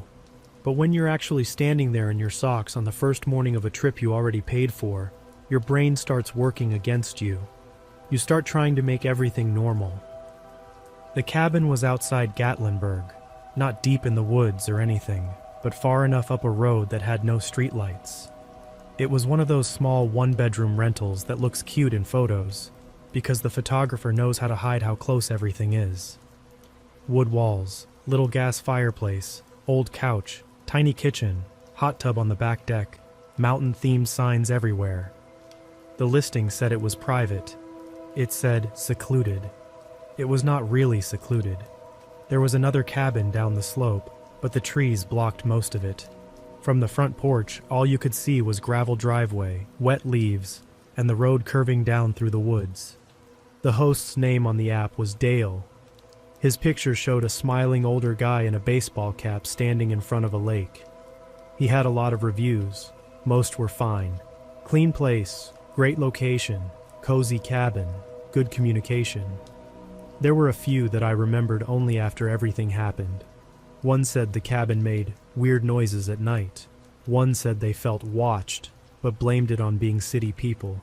One said the host was almost too responsive. At the time, I thought those were just picky people being dramatic. That first morning, Ryan messaged Dale and said the thermostat seemed to have reset itself overnight. He didn't mention the chair because I asked him not to. I didn't want to sound crazy. Dale responded in less than a minute. "Old cabin. Thermostat has a mind of its own sometimes. I can swing by later if needed." Ryan showed me the message and shrugged. I said, "Don't have him swing by." Ryan laughed a little and said, "Okay, he won't swing by." We went into Gatlinburg that day. We did the normal tourist stuff. Breakfast, walking around, buying candy we didn't need. It rained off and on. I tried to forget about the chair, and for a few hours I did. When we got back to the cabin around 6, I noticed something else. One of my hair ties was on the bathroom sink. That sounds like nothing, and honestly, I hated myself for even caring. But I had put that hair tie on the nightstand before we left. I knew because I had taken it off in bed the night before, and it had gotten caught around the little lamp switch. I remembered untangling it. Now it was on the sink, sitting beside Ryan's toothbrush. I picked it up and held it for a second. Ryan was unloading a bag of snacks in the kitchen. I said, "Did you move this?" He said, "Move what?" "My hair tie." "No." I said, "It was by the bed." He gave me that look people give when they want to be supportive but don't want to encourage you. He said, "Maybe it stuck to your clothes or something." That made enough sense that I accepted it, even though I didn't believe it. We made dinner in the cabin because neither of us felt like going back out. It got dark early because of the rain. By 8, the windows were black and every sound outside felt closer than it should have. That was when we heard the cough. It came from under us, not outside, not from the deck, not from the neighboring cabin, under the floor. It was a short, wet cough, one sound, then silence. Ryan froze with a fork halfway to his mouth.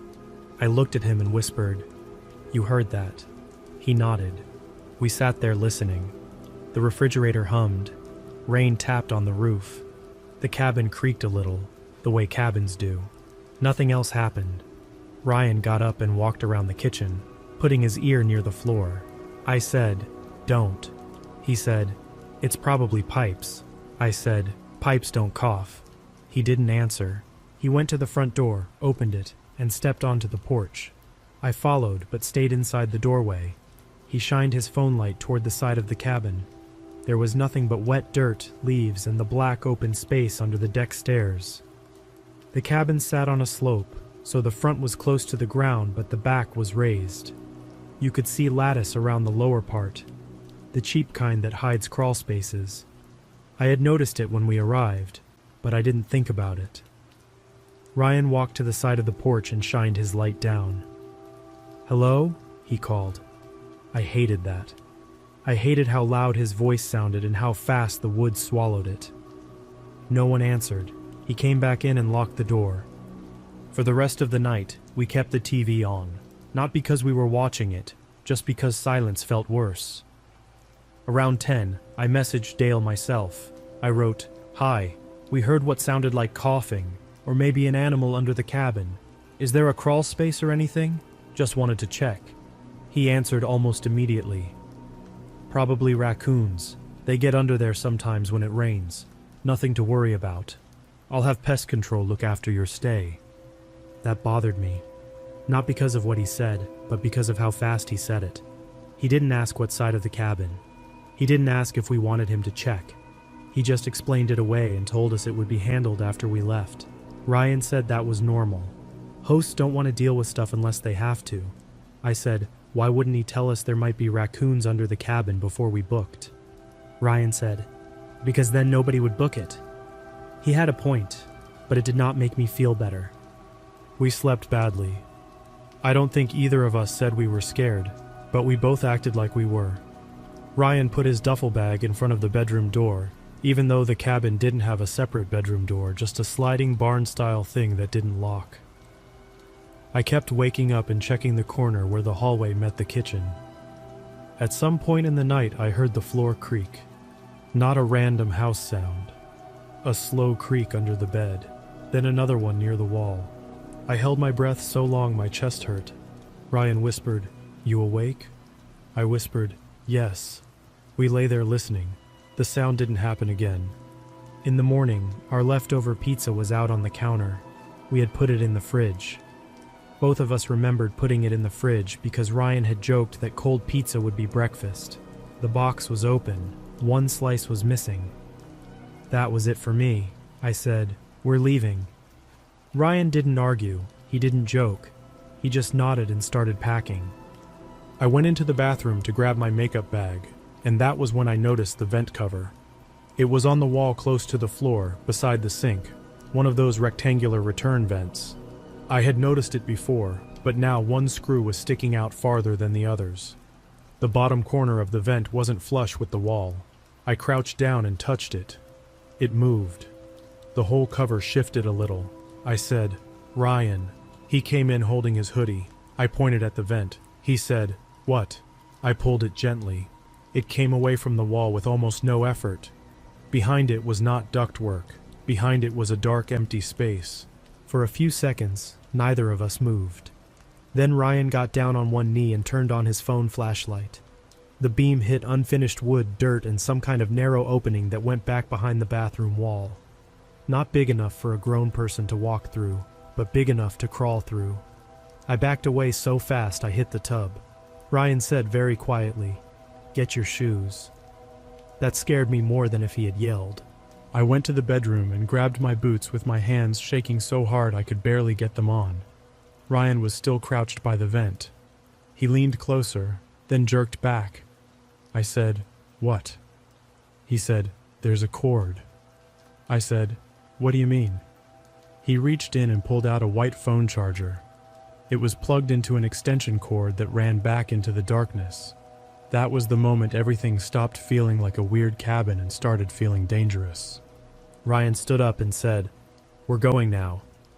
We didn't pack neatly. We shoved clothes into bags. I left shampoo in the shower. Ryan left food in the fridge. I grabbed my purse, my phone, and my keys, and we headed for the front door. Then my phone buzzed. It was a message from Dale. "Everything okay over there?" I read it once and felt my whole body go cold. Ryan asked, "What?" I showed him. He looked at the message, then looked around the cabin like the walls had changed. Neither of us had messaged him that morning. We hadn't called him. We hadn't opened the app since the night before. I whispered, "How does he know?" Ryan didn't answer. He grabbed my arm and pulled me toward the door. The chain lock was still hooked. The deadbolt was locked.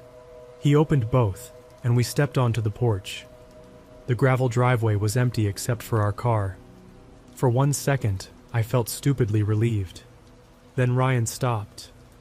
The hood of our car was wet from rain, but the driver's side door handle had a clean smear on it, like someone had recently touched it and wiped rain away with their hand. Ryan unlocked the car from the porch. The lights flashed. We ran to it. I got in and locked the doors before Ryan even had his seatbelt on. He started the car and backed down the driveway too fast, gravel popping under the tires. I kept looking at the cabin. Nothing moved in the windows. No one came out. But right as the cabin disappeared behind the trees, I saw the lattice under the back deck shift. Just one panel. It pushed outward maybe an inch, then settled back. I said, "Drive." Ryan said, "I am." We didn't stop until we got to a gas station on the main road. It was one of those places with a subway inside and bright lights that make everything feel less insane. I got out of the car and immediately started crying. Not loud, just that shaky kind where you can't get a full breath. Ryan called the police. At first I could tell the dispatcher thought we were reporting a bad rental experience. Ryan kept saying, "No, someone is inside the crawl space. There is a charger under the bathroom wall. Food was moved. The host messaged us when we found it." That got their attention. An officer met us at the gas station about 20 minutes later. He was calm, which helped a little. He asked us what happened from the beginning. We told him about the chair, the thermostat, the hair tie, the cough, the pizza, the vent, the charger, and Dale's message. When I said the name Dale, the officer asked for the listing. Ryan showed him the Airbnb page. The officer looked at the host photo for a few seconds, then asked, "This the person you've been messaging?" We said yes. He didn't say anything right away. He just took down the address and told us to stay at the gas station. I asked if we could go with him, because some part of me still wanted proof that I wasn't losing my mind. He said no, stay here. So we stayed. I remember every minute of that wait. I remember the smell of hot bread from the subway. I remember an older couple buying lottery tickets. I remember Ryan standing by the window with his arms crossed, staring out at the parking lot. I remember refreshing the Airbnb app over and over, even though there was nothing new. After maybe 45 minutes, my phone buzzed again. Dale. You leave something? I dropped the phone on the table. Ryan picked it up and read it. Then another message came in. You should have told me you were checking out early. Ryan took a screenshot and called the officer back. The officer answered and told him not to respond. That was the first time I heard yelling through a phone that wasn't on speaker. It was faint, but I heard it. A man yelling in the background. Then the officer said, "We'll come to you when we're done." That made me sick. We waited almost 2 hours. Eventually, 2 police cars pulled into the gas station. The same officer came inside with another one. They asked us to sit down. He told us they found a man under the cabin, not outside it, under it. There was a crawl space access panel behind the lattice on the downhill side, partially hidden behind stacked firewood. Inside, there was a narrow path under the cabin that led to the bathroom wall and part of the bedroom wall. The vent cover in the bathroom had been modified so it could be removed from the other side. There was a sleeping bag, bottled water, snack wrappers, a flashlight, a bucket, an extension cord, and a small space heater. There was also a tablet. The officer didn't tell us everything on it right away. He just said there were notes about guests, guest names, check-in dates, which cars they drove, what time they usually left, what time they came back, stuff like that. Ryan asked if it was Dale. The officer said yes, but not the Dale from the host photo. That photo was of the actual owner's brother, who had died a few years earlier. The man messaging us was named Dale, but he was not the cheerful guy in the picture. He was the owner's cousin, and he had been helping manage the property on and off. The actual owner lived out of state, and apparently didn't know Dale had been staying there between bookings. Then the officer said something that still makes my skin crawl. He wasn't just staying there between bookings. I already knew that. We both did. But hearing it said plainly made it real. The officer told us Dale had a key to the cabin, but from what they could tell, he usually didn't use it while guests were there because it was too risky. He used the crawl space instead. He could listen through the vents. He could reach the bathroom wall. He had access to a small gap behind the kitchen lower cabinets where he could push one cabinet panel loose from the back. That explained the pizza. He didn't walk into the kitchen like a normal person. He reached in from behind the cabinet. That detail messed me up more than almost anything else. The idea of us sitting 10 feet away watching TV while a hand came through the back of a cabinet and took food from our fridge or counter made me feel physically ill. They also found a small camera. The officer was careful when he told us. He said it was not in the bedroom or bathroom. It was placed outside under the back deck, pointed at the hot tub area. We had not used the hot tub because of the rain, which I still think about. The camera was connected to a battery pack and hidden behind a support beam. Ryan asked if there were more cameras. The officer said they were checking. I asked if he had been inside while we slept. The officer said they didn't know yet. I said, the chair was moved. He didn't answer for a second. Then he said, we're documenting everything. That was enough of an answer. They took our statements. We handed over screenshots. We showed them the messages. They asked if we wanted someone to escort us back to get our things. But I said no before Ryan could even look at me. I never wanted to see that cabin again. The owner called us later that night, not Dale, the actual owner. She was crying. She kept saying she didn't know. She kept saying he was family and had helped with maintenance. She said he wasn't supposed to stay there. She said she was sorry. I believed that she was sorry. I did not care. Airbnb refunded us. They paid for a hotel for the night, though we barely slept there either. Ryan pushed a chair under the hotel room door handle, and I checked every vent in the room, even the ones near the ceiling that no person could ever fit through. The next morning, we drove home. For a few days, I kept expecting Dale to message again. I blocked him in the app, but I still felt like my phone was waiting to buzz. I kept thinking about him under the floor while we walked around barefoot. I kept thinking about that cough. I kept thinking about how he knew we were leaving. The police contacted us a few more times. They said Dale had been charged with several things, including burglary and unlawful surveillance.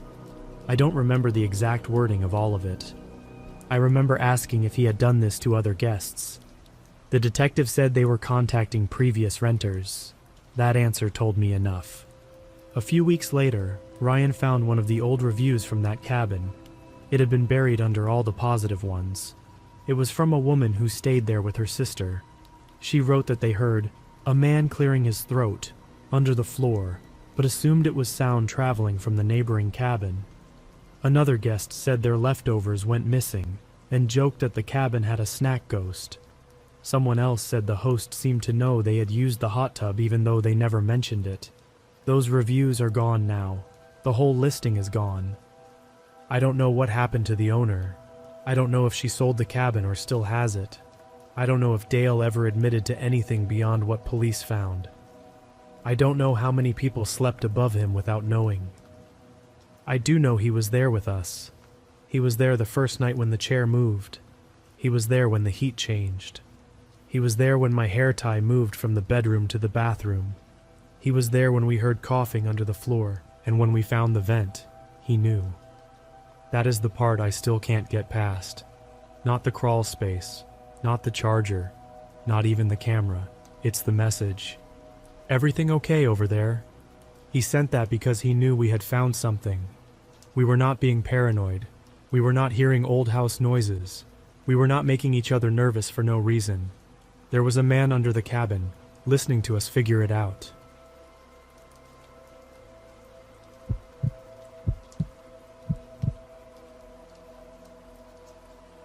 I've been driving trucks for going on 6 years. Started when I was 22, right after I got out of the army. Most people hear that and assume I drove fuelers or something overseas, but I was a mechanic. I just wanted something where I could be on my own and not have anybody in my face all day, and trucking checked both boxes. I run a regular route. Pick up out of a distribution center in Salt Lake City, drop in Omaha, deadhead back, or grab whatever load they've got going west. Interstate 80 straight through Wyoming and Nebraska. I'd been doing that same lane for almost 3 years. When you run the same road that many times, you get to know it. You know which rest areas have working showers. You know which exits have decent food. You know which truck stops are clean and which ones you don't want to walk through after dark. There was a diner I used to stop at off Interstate 80 in Wyoming, maybe 45 minutes east of Cheyenne. Open all night. Coffee was good.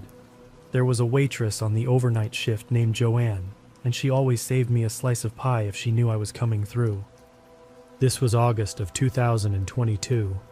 I remember because my niece had just turned 4, and I'd missed her birthday party, and I was running myself ragged trying to get east in time to swing by my sister's place on the way back. I rolled into that diner at 2:30 in the morning on a Tuesday. Tuesdays are slow on that stretch. Wyoming in the middle of the night, you might pass 2 other trucks in an hour. The parking lot had my rig and 1 other pickup, and that was it. Pickup was a dark blue Ford F-150, older model, maybe early 2000s, had Wyoming plates. I didn't think anything of it. I went in and sat at the counter. Joanne wasn't working that night. Different waitress, older lady, didn't catch her name. I ordered a coffee and the chicken fried steak with mashed potatoes. There was 1 other person in the place, a guy sitting in a booth by the window. I noticed him because he was the only one in there besides me, and because when I sat down he was already looking at me. I'm going to describe him as best I can remember. Maybe 45, 50. White guy. Brown hair, longer than it should have been, kind of greasy. He had a beard that wasn't really a beard, more like he just hadn't shaved in a week or 2. He was wearing a Carhartt jacket, the brown kind, even though it was August, and probably still 70 degrees outside. Boots, jeans. He looked like 100 other guys you'd see in any truck stop in the country, except for the way he was looking at me. I want to say something about that. I've been driving for 6 years. I am a woman. I'm 28 and I'm 5'4". I have been looked at. I've had guys whistle at me at fuel islands. I've had drunks at truck stops try to talk to me when I'm just trying to get to the shower. I've had dispatchers say things on the phone they shouldn't have said. I know what it feels like to be looked at as a woman. This wasn't that. He wasn't checking me out. He was watching me. He was studying me. He was working something out in his head, and he was taking his time doing it. He had a menu open in front of him, but in the whole time I was in there, I never once saw him look at it. The waitress brought my food. I ate. I had my phone out and I was scrolling through it, but I was watching him in my peripheral vision the entire time. He didn't order anything. The waitress came over to him twice, and both times he waved her off. He had a coffee cup, but I don't think he ever drank from it. I ate maybe half my steak. I wasn't really hungry anymore. I kept telling myself I was being paranoid. I kept telling myself that he was probably just some weirdo who was high or had a head injury or didn't know how to act around women, and he was going to finish whatever he was doing and leave. I kept telling myself that. I also kept watching him. At one point he moved seats. The booth he was in had benches on both sides, and he switched from the bench facing the door to the bench facing me. He did it casually. Stood up, took his coat, slid around to the other side, sat back down. Now he could see me straight on. The menu was still open in front of him. That's when I knew. I'd like to tell you that I had some big plan after that, but I didn't. I just decided I was leaving. I waved the waitress over. I asked for the check. She brought it. I put cash on the counter, $22. Told her to keep the change. I got up and I walked out. I want to tell you something about how I was thinking right then. I wasn't scared exactly. I was alert. There's a difference. Scared is when your hands shake. Alert is when everything goes quiet in your head and you're just paying attention. I'd been alert since about 3 minutes after I sat down. I walked out to my truck and I didn't run. I made myself walk normal. I climbed up into the cab, locked the door, and I sat there to see what he was going to do. He came out maybe 45 seconds later. Walked to his pickup. Got in. Didn't start it. I started my engine and pulled out of the parking lot. There was a Pilot a couple miles down the road, and I'd been planning to fuel up there before the diner stop, but I'd been low on coffee and decided to eat first. So now I needed diesel. I pulled out onto the access road and got on the on-ramp heading east. Within about 30 seconds, I saw headlights behind me. He'd pulled out too. I told myself this didn't mean anything. There's one road. He's going east. I'm going east. That's how interstates work. I took the exit for the Pilot 2 miles up. He took it too. I pulled into the truck side of the lot, into the fuel island. 3 big rigs over from me, there was another driver fueling up. An older guy I'd seen in there before but didn't really know. I gave him a nod. He nodded back. I got down to start fueling. And that's when I saw the blue pickup pull around the back of the truck island and park 3 pumps over from me. He didn't get out. He just sat there with the engine running. Everything in my stomach dropped. Because there's no reason for a pickup to park at the truck fuel island. The car pumps were on the other side of the building, maybe 100 yards away. He'd driven past them to come over here. There was no reason to be where he was unless he was watching me. I finished pulling the diesel handle out and set it in the pump. I climbed back up into my cab. I locked the door. I picked up my CB. I need to explain something about CBs. Most truckers don't really use them anymore. Everybody's got cell phones. Everybody's got their own thing going. The CB is more of a backup, or a way to talk to other drivers on the road if there's an accident up ahead or whatever. But every trucker monitors channel 19 out of habit, including, I figured, anybody who used to drive and now drives a pickup and hangs out at truck stops at 2:30 in the morning. That was a guess, but it felt like a good guess. I keyed up the mic and I said, "Hey Bobby, you copy?" Nothing, because there is no Bobby. I said, "Bobby, this is Kelly. You copy? I'm at the Pilot off exit 359. I'm fueling up. Where you at?" I waited about 10 seconds, and then I keyed up again, and I made my voice do the thing where you pretend you're answering somebody on the other end. I said, "Yeah, okay, I'll wait here for you. How far back you?" Pause. "Okay, 15 minutes. That's fine. I'll grab a coffee inside." There's some weirdo been following me from the 80 diner. I'll point him out when you get here. Blue F-150, Wyoming plates, 3 pumps over for me right now. I put the mic down. I sat in my cab and I watched him in my mirror. He sat there for maybe 20 seconds. Then his reverse lights came on. He backed out of the pump space. He pulled around the front of the building and got back on the access road heading east. Didn't fuel up, didn't go inside, didn't do anything except leave. There was no Bobby. I don't know anybody named Bobby. I made him up. I got his plate as he pulled around. Wyoming plate. I wrote it down on the back of a receipt. Then I sat in my truck for another 10 minutes to make sure he wasn't coming back, and I finished fueling. I went inside the Pilot and I asked the cashier if I could use their phone. I called the Wyoming State Highway Patrol. I told them what happened. I gave them the plate. I gave them my name and my CDL number and my company and where I'd be for the next several hours. The dispatcher told me they'd run it and call me back. I bought a coffee and I sat in the booth nearest the window where I could see my truck and the parking lot.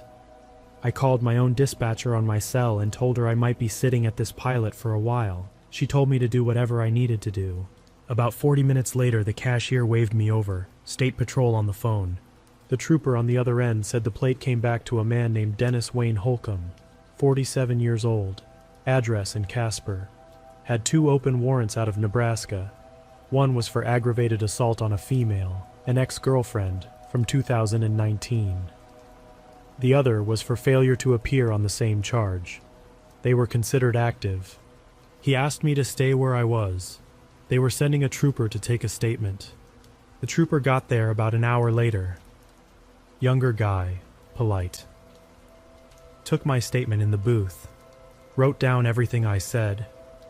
Asked me to describe Dennis Holcomb. Asked me to walk through everything that happened from the moment I sat down at the diner to the moment the pickup pulled out of the Pilot. He told me they'd put out a be on the lookout for the truck on the eastbound lanes of 80. I got back on the road around 5 in the morning. I drove with the CB on the whole way to Nebraska. I didn't hear anything for 2 days. I'd finished my Omaha drop, picked up a return load, and was headed back west when I got a call from a number with a Wyoming area code. It was a different trooper this time. He told me they'd picked Dennis Wayne Holcomb up at a way station outside Sidney, Nebraska, about 6 hours after I'd called it in. He was driving the same Ford F-150. He had a handgun in the glove box that he wasn't legally allowed to have because of his felony record. He had zip ties in the center console. He had a roll of duct tape in the back seat. And he had what the trooper described as a, quote, hygiene kit, end quote. He didn't want to tell me more about that, and I didn't ask. The trooper said they were going to charge him on the warrants and on the federal firearm violation. He asked if I'd be willing to testify if it came to that. I said yes. It took about 14 months, but it eventually came to that. I had to fly out to Wyoming twice, once for a preliminary hearing and once for the actual trial. The prosecutor pulled the security footage from the diner and from the Pilot. The diner had 2 cameras inside. One pointed at the counter, the other pointed at the booths. In the booth camera, you can see Dennis Holcomb the entire time I'm in there. The prosecutor showed the jury the footage frame by frame. He never opened the menu. He moved seats twice. The first time was when I sat down at the counter, so he could see me better. The second time was about 10 minutes in, when I shifted on the stool, so he could see me better again. He watched me eat for 41 minutes without ever taking a drink of his coffee. The Pilot footage showed him pulling around the gas pumps and parking at the truck island. The prosecutor walked the jury through it. There was no reason for him to be there. The only reason to be there was me.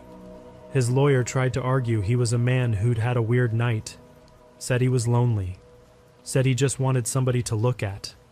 The jury didn't buy it. They came back in 3 hours. He was convicted on the warrants and on the firearm charge and on attempted kidnapping in the second degree. He got 19 years. He'll be in his late 60s when he gets out. I want to tell you a few things about what I learned from this. The first thing is the CB. I don't know for certain that he was monitoring Channel 19, and the prosecutor never proved he was. But he left within 40 seconds of me getting on that radio. 40 seconds. I think he heard me. I think he heard me say, I had somebody coming, and I knew his plate and his truck, and he made the call right then to leave. If I hadn't been a trucker, if I hadn't had the CB, I don't know what would have happened at that pilot. There was nobody else at the truck island by then. The other driver had already left. The second thing is the diner. The reason he picked me, I think, is because I was alone in the middle of the night in a place where nobody was going to remember either of us. The waitress who took my order was tired and just wanted to get through her shift. She didn't even ring me up. I put cash on the counter. If he had grabbed me in that parking lot, the only thing on camera would have been the back of his head as he walked out the door. Nobody at that diner would have been able to tell anybody anything. The third thing is the fake call. I made up Bobby on the spot. I didn't plan it, but what I did plan, a long time before that night, was a rule. The rule is this: if something feels wrong, I act like it's wrong. I don't wait for it to get worse so I can confirm it. I don't tell myself I'm being paranoid. If my gut says something is off, I treat it like it's off, every time, without exception. That rule is the only reason I'm here telling you this. I still drive that lane. I still run Salt Lake to Omaha and back. But I don't stop at that diner anymore. I don't even take that exit. I'd rather drive an extra 40 minutes to the next truck stop than ever pull into that lot again. Joanne, the waitress I used to know, retired about 6 months after all this. The diner closed in the spring of 2024. I drove past it last month, and the windows were boarded up and the parking lot had weeds growing through the asphalt. Dennis Wayne Holcomb is in a medium security prison in Wyoming. I looked it up once. I'm not going to look it up again. I don't need to know any more about him than I already do. I know what he was. I know what he was going to do. I know I'm the reason he didn't. That's enough.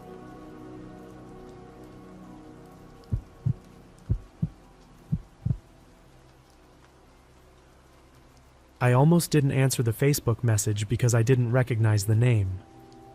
It came in on a Wednesday night while I was eating dinner over the sink in my apartment. His profile picture was an older guy standing next to a pickup truck, wearing a camo jacket and holding a coffee cup.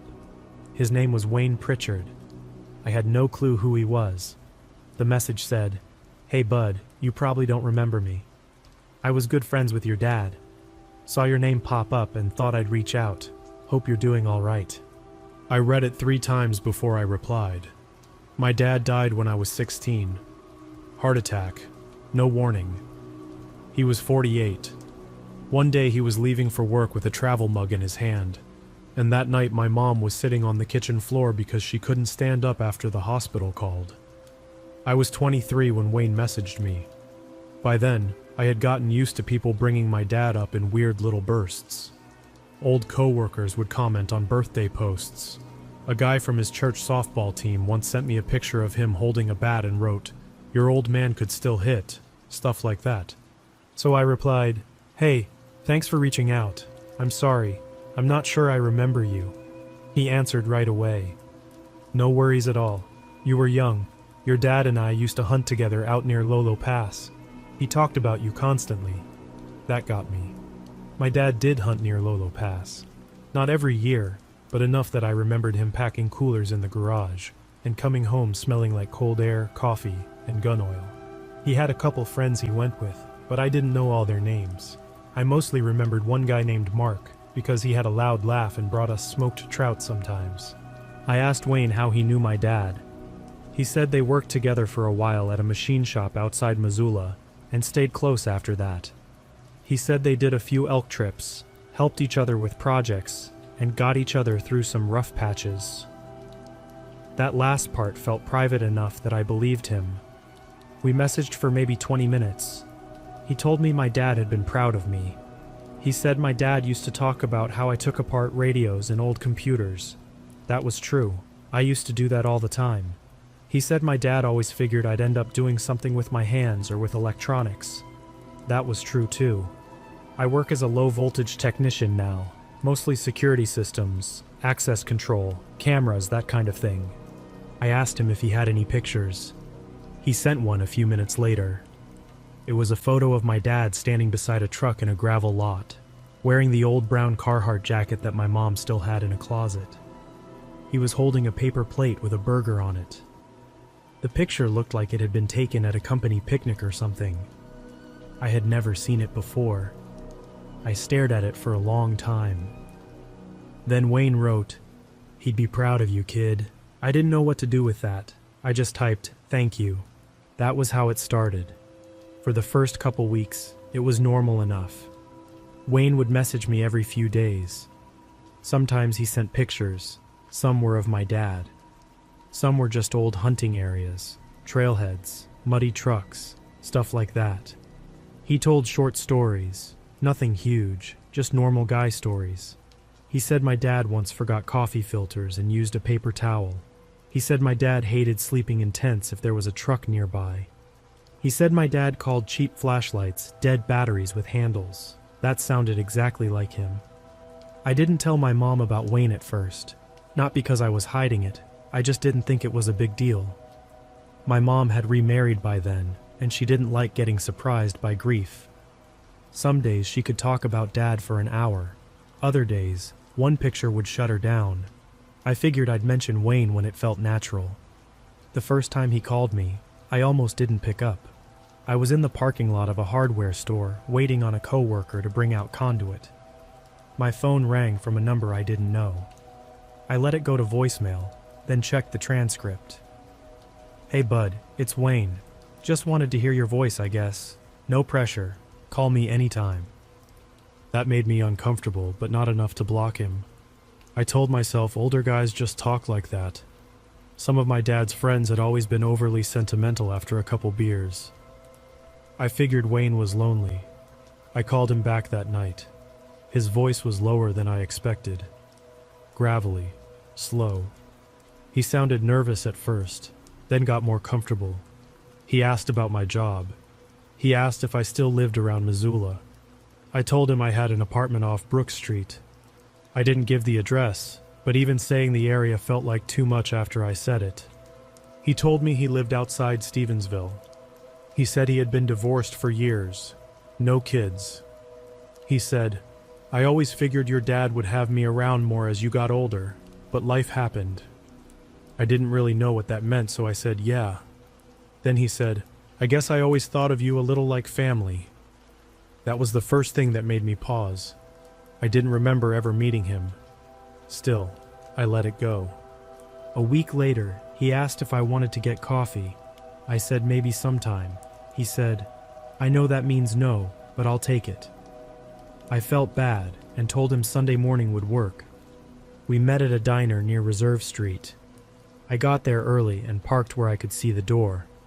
I don't know why. Maybe because he still felt like a stranger, even though he had my dad's photos. Wayne came in wearing the same camo jacket from his profile picture. He was in his late 50s, maybe early 60s. Big hands, gray mustache, hair tucked under a faded Montana Grizzlies hat. He looked like half the guys you see standing in line at the feed store. He recognized me before I stood up. He smiled, but his eyes got wet almost immediately. "Man," he said, "you look just like him." I don't, really. I have my mom's face. My dad was broad and dark-haired and had a broken nose from high school wrestling. I'm thinner, lighter-haired, and my nose is normal. But people say that when someone dies. They look for them in whoever is left. I gave him an awkward hug because he opened his arms. He held on longer than I expected. Coffee was fine at first. He told me stories I mostly liked hearing. He talked about my dad getting his truck stuck in mud. He talked about them fixing a busted trailer jack in a snowstorm. He talked about my dad singing along to old country songs even though he didn't know the words. Some of it felt real. Some of it felt too polished, like he had practiced it. At one point, he reached across the table and put his hand over mine. I pulled back without thinking. He smiled like I had embarrassed him. "Sorry," he said. "Just hard seeing you groan." I laughed a little because I didn't know what else to do. When the waitress came by, he told her, "This is my best friend's boy." She said, "That's nice." Wayne looked at me and said, "Closest thing I ever had to one of my own." That bothered me more than the hand thing. After coffee, he walked me to my truck. He looked at it for too long.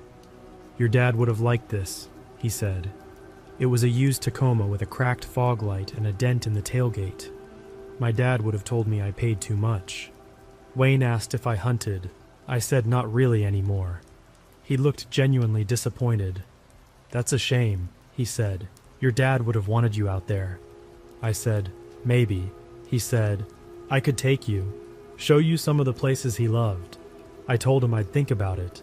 When I got in my truck, he stayed standing beside the driver's window. I had to start the engine before he stepped back. That night he sent me a message.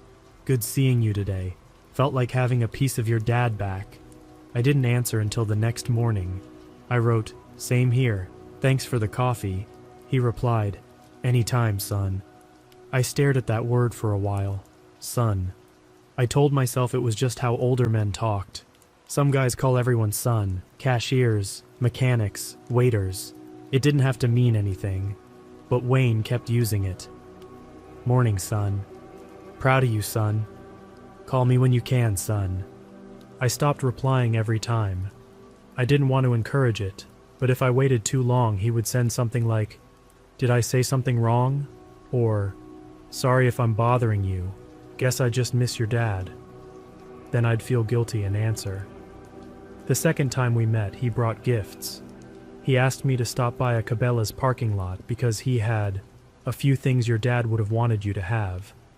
I should have said no. I know that now. At the time, I thought maybe he had an old knife or some photos. He opened the back of his truck and pulled out a cardboard box. Inside was a flannel shirt, a pocket knife, a compass, a small tackle box, and a framed photo of my dad. The photo was real. The rest, I wasn't sure. I picked up the flannel. It smelled like Wayne's truck, old cigarettes and pine air freshener. I said, "Was this his?" Wayne said, "He left it with me years ago." I wanted to believe that. I really did. But my dad was not the kind of person who left clothes with people. He kept everything in bins, labeled with masking tape. My mom still had most of his hunting stuff. I said, "I'll ask my mom if she remembers it." Wayne's face changed. Not a lot, just enough. His smile stayed there, but his eyes didn't. "Your mom and I didn't really see eye to eye," he said. That was new. I said, "Oh, I didn't know you knew her." He shut the truck tailgate a little harder than he needed to. "Not well, she kept him on a short leash." I didn't like that. My mom and dad had a good marriage. Not perfect, because nobody does, but good. She did not keep him on a leash. If anything, she was the reason he got out of the house at all. She pushed him to go hunting, take trips, see friends, stop working Saturdays. I said she was pretty good to him. Wayne looked at me, then nodded. "Sure," he said. "Of course. I should have left the box there. Instead, I took it. Again, guilt. Again, that stupid feeling that if I rejected him, I was rejecting some piece of my dad." That night, I finally called my mom. I didn't even get through the full name before she went quiet. I said, "Do you remember a Wayne Pritchard?" She didn't answer. "Mom, why?" He messaged me. He said he knew Dad. "How long has he been talking to you?" The way she asked it made me sit down. "A few weeks." "What did you tell him?" "Nothing serious." "Did you tell him where you live?" "No, not my address." "Did you meet him?" I didn't answer fast enough. She said, "Please tell me you didn't meet him." I felt like a kid again. "Mom, what's going on?" She took a breath, but it sounded shaky. "Your father was not friends with Wayne." I looked at the box on my kitchen table. He had pictures of him. They worked together for maybe 6 months. He said they hunted together. No. He knew stuff. What stuff? I told her about Lolo Pass, the coffee filters, the flashlight joke, the truck in the mud. She said, "Some of that could have come from Facebook. Some from people at the shop. Some he may have overheard. Your dad was friendly with everybody. That didn't make them friends." I asked why she sounded scared. She said, Because Wayne had a problem with boundaries. That was the exact phrase she used. A problem with boundaries. Then she told me things I had never heard. When my dad worked at the machine shop, Wayne had latched onto him. That was how my mom put it. At first, it was normal. He asked my dad to lunch, asked for help with his truck, called a lot. Then it got strange. He started showing up at the house. He brought gifts. He wanted to take me fishing when I was 6 or 7, even though my parents barely knew him. He told people at work that my dad was his brother. My dad got uncomfortable and tried to back away. Wayne did not take it well. He called the house late at night. He left long voicemails. He accused my mom of turning my dad against him. One time, my mom found him sitting in his truck across from our house after midnight. My dad reported him to his boss. Wayne was fired not long after, though my mom didn't know if that was the only reason. I couldn't talk for a second. I kept looking at the flannel in the box. My mom asked what he gave me. I told her. She said, "Your dad never owned a compass like that." I picked it up. It was scratched, but not old. Not really. "What about the knife?" "Send me a picture." I did. She replied, "Not his." I sent the framed photo. That one took longer. Then she called me back. "Where did he get that?" "I don't know. That was from the shop picnic. I've never seen that copy." She told me to stop talking to him. Not slowly, not carefully. Just stop. Block him. Don't answer calls. Don't meet him. Don't explain. I said, "Should I give the stuff back?" "No." "What if he comes looking for it?" "Call the police." That was the first time I actually felt scared. After we hung up, I put the box in the closet. Then I took it back out and moved it to the trunk of my truck because I didn't want it in my apartment. Then I worried he had somehow tracked the box or put something in it, which sounds paranoid, but at that point I didn't trust anything. I went through every item. The flannel had nothing in the pockets. The tackle box had old hooks and sinkers. The compass was just a compass. The frame had cardboard backing with those little metal tabs. I pulled it apart and found nothing. The knife was normal. Still, I drove to a dumpster behind a grocery store and threw away everything except the photo. I couldn't throw away a picture of my dad. I took it out of the frame and kept it in my glove box. Then I blocked Wayne. For about 2 days, nothing happened. Then I got a message request from a different account. The profile had no photo. The name was WP. "You didn't have to block me." I deleted it. An hour later, another message. "I don't know what your mother told you, but there are 2 sides." I deleted that too. Then he called from a blocked number. I didn't answer. He left a voicemail. "Hey bud, I don't want to do this over messages. You know me. I would never hurt you. Your mother never liked me because your dad trusted me. That's the truth. Call me back." I saved the voicemail. The next day, there was a folded note under my windshield wiper at work. My job has a small lot behind our office. Customers don't usually park there. You have to know it exists. The note was written on yellow legal paper. "Your dad would be ashamed of how you're treating me." That was all it said. I stood there holding it and my hands went numb. I showed my boss. His name is Eric. He's a quiet guy, ex-military, not the type to overreact. He read the note, looked around the lot and said, "Go inside." He checked our camera system. The angle wasn't great, but it caught a blue Ford Ranger pulling into the lot at 11:16 that morning. A man got out, walked to my truck, put the note under the wiper, and left. We couldn't see his face clearly, but I knew it was Wayne. Eric told me to file a report. I did. The officer who took it was polite but not very interested. He said since the note wasn't a direct threat, they couldn't do much right then. He told me to keep records and call if Wayne showed up again. I asked if someone could tell him to leave me alone. The officer said they could try if I had his number and address. I had his number, but not his address. That night, I searched him online. I found an address outside Stevensville. I also found court records. Nothing violent that I could see. A divorce. A couple traffic tickets.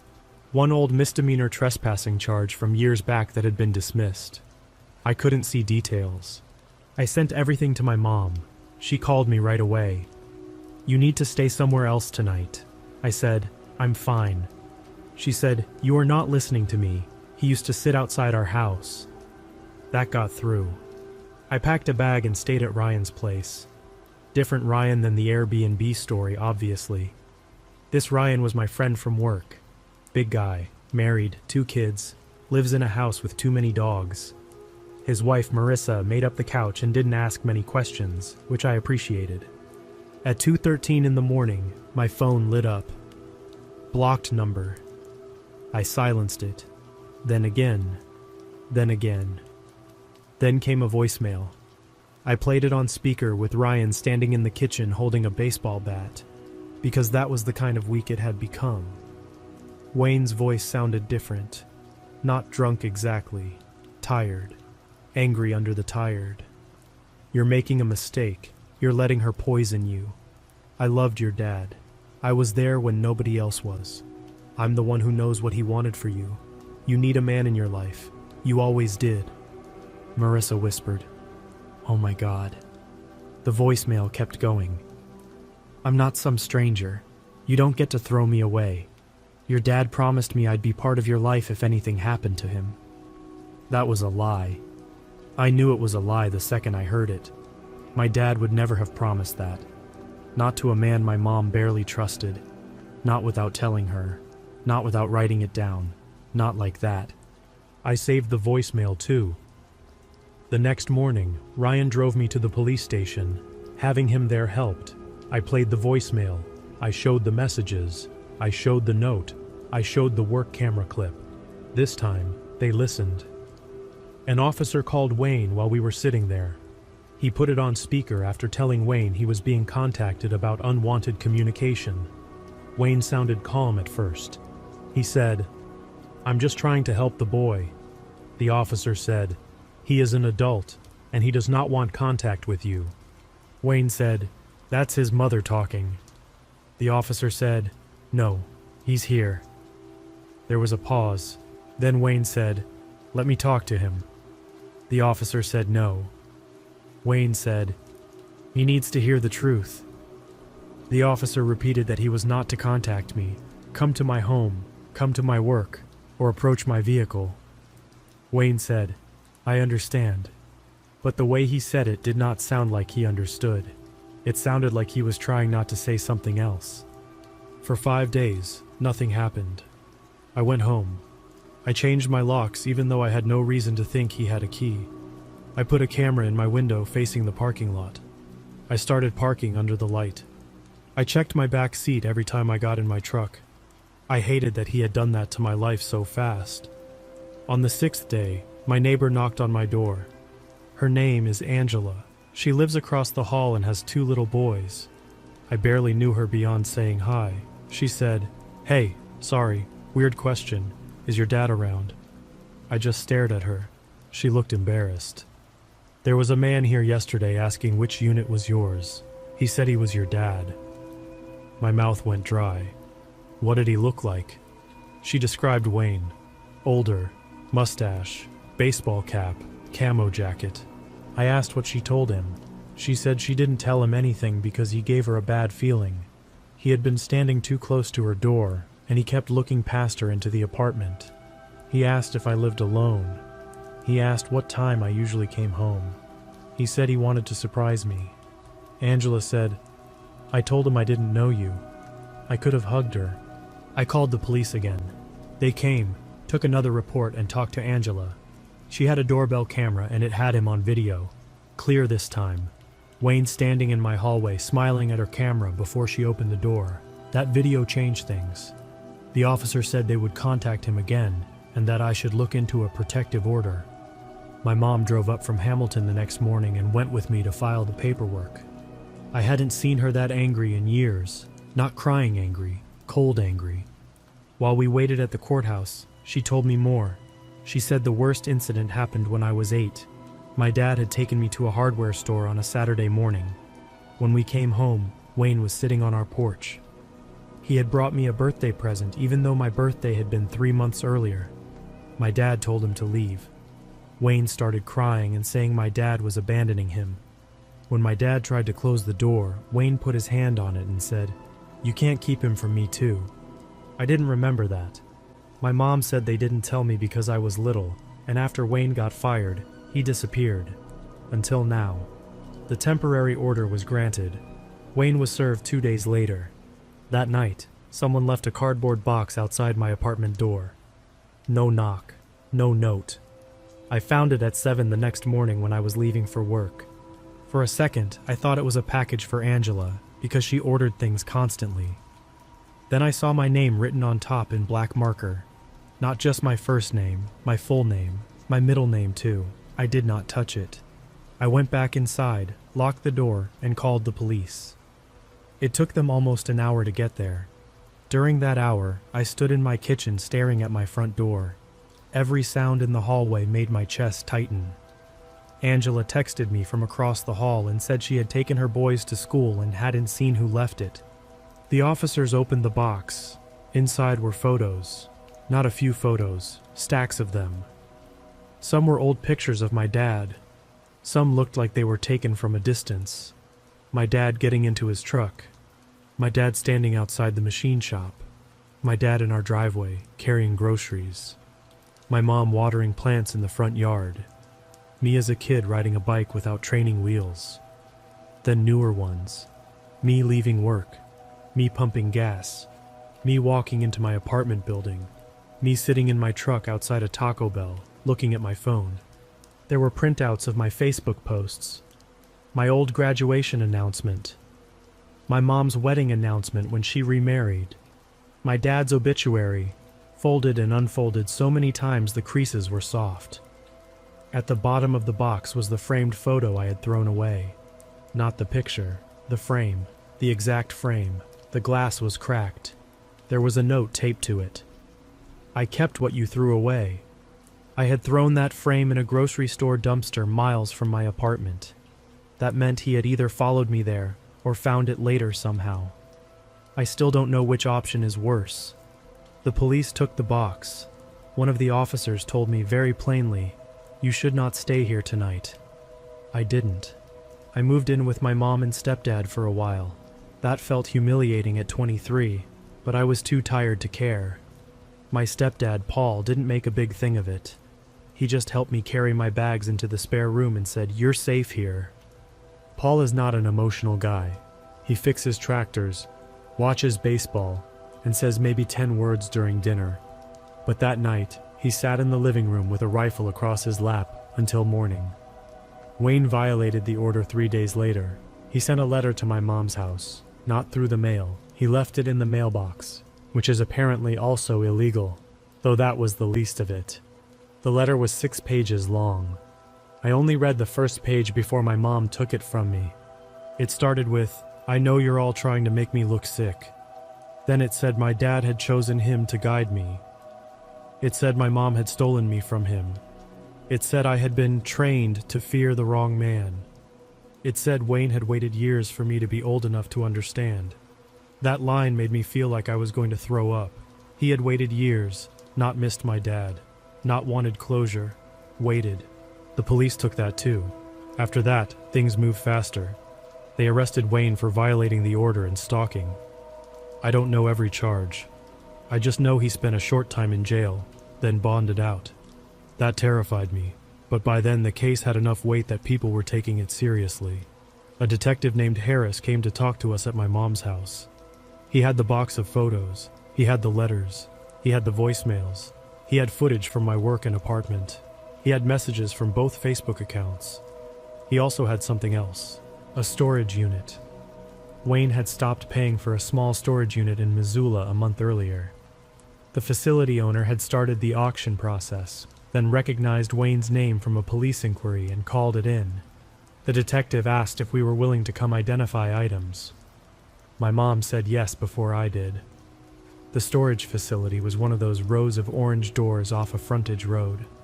We met Detective Harris there on a cold morning that smelled like wet dust and diesel.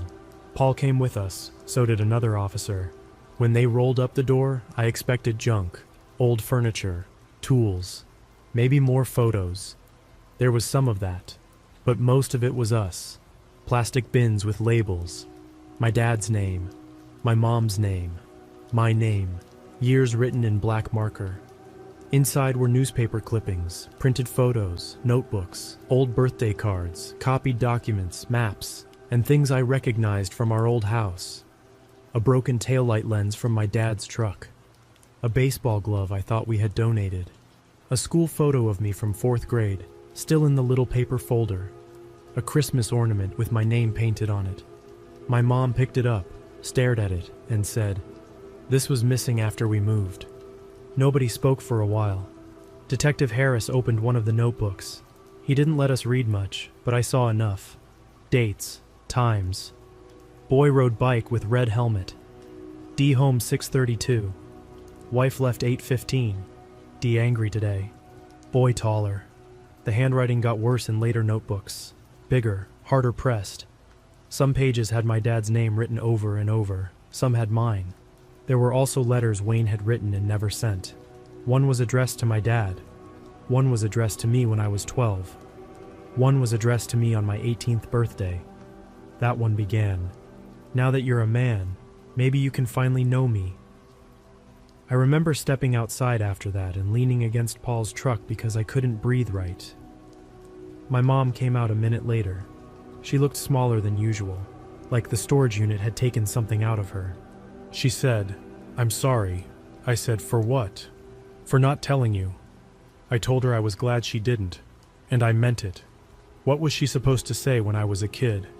There's a man who thinks he belongs to this family. There's a man your dad was afraid of.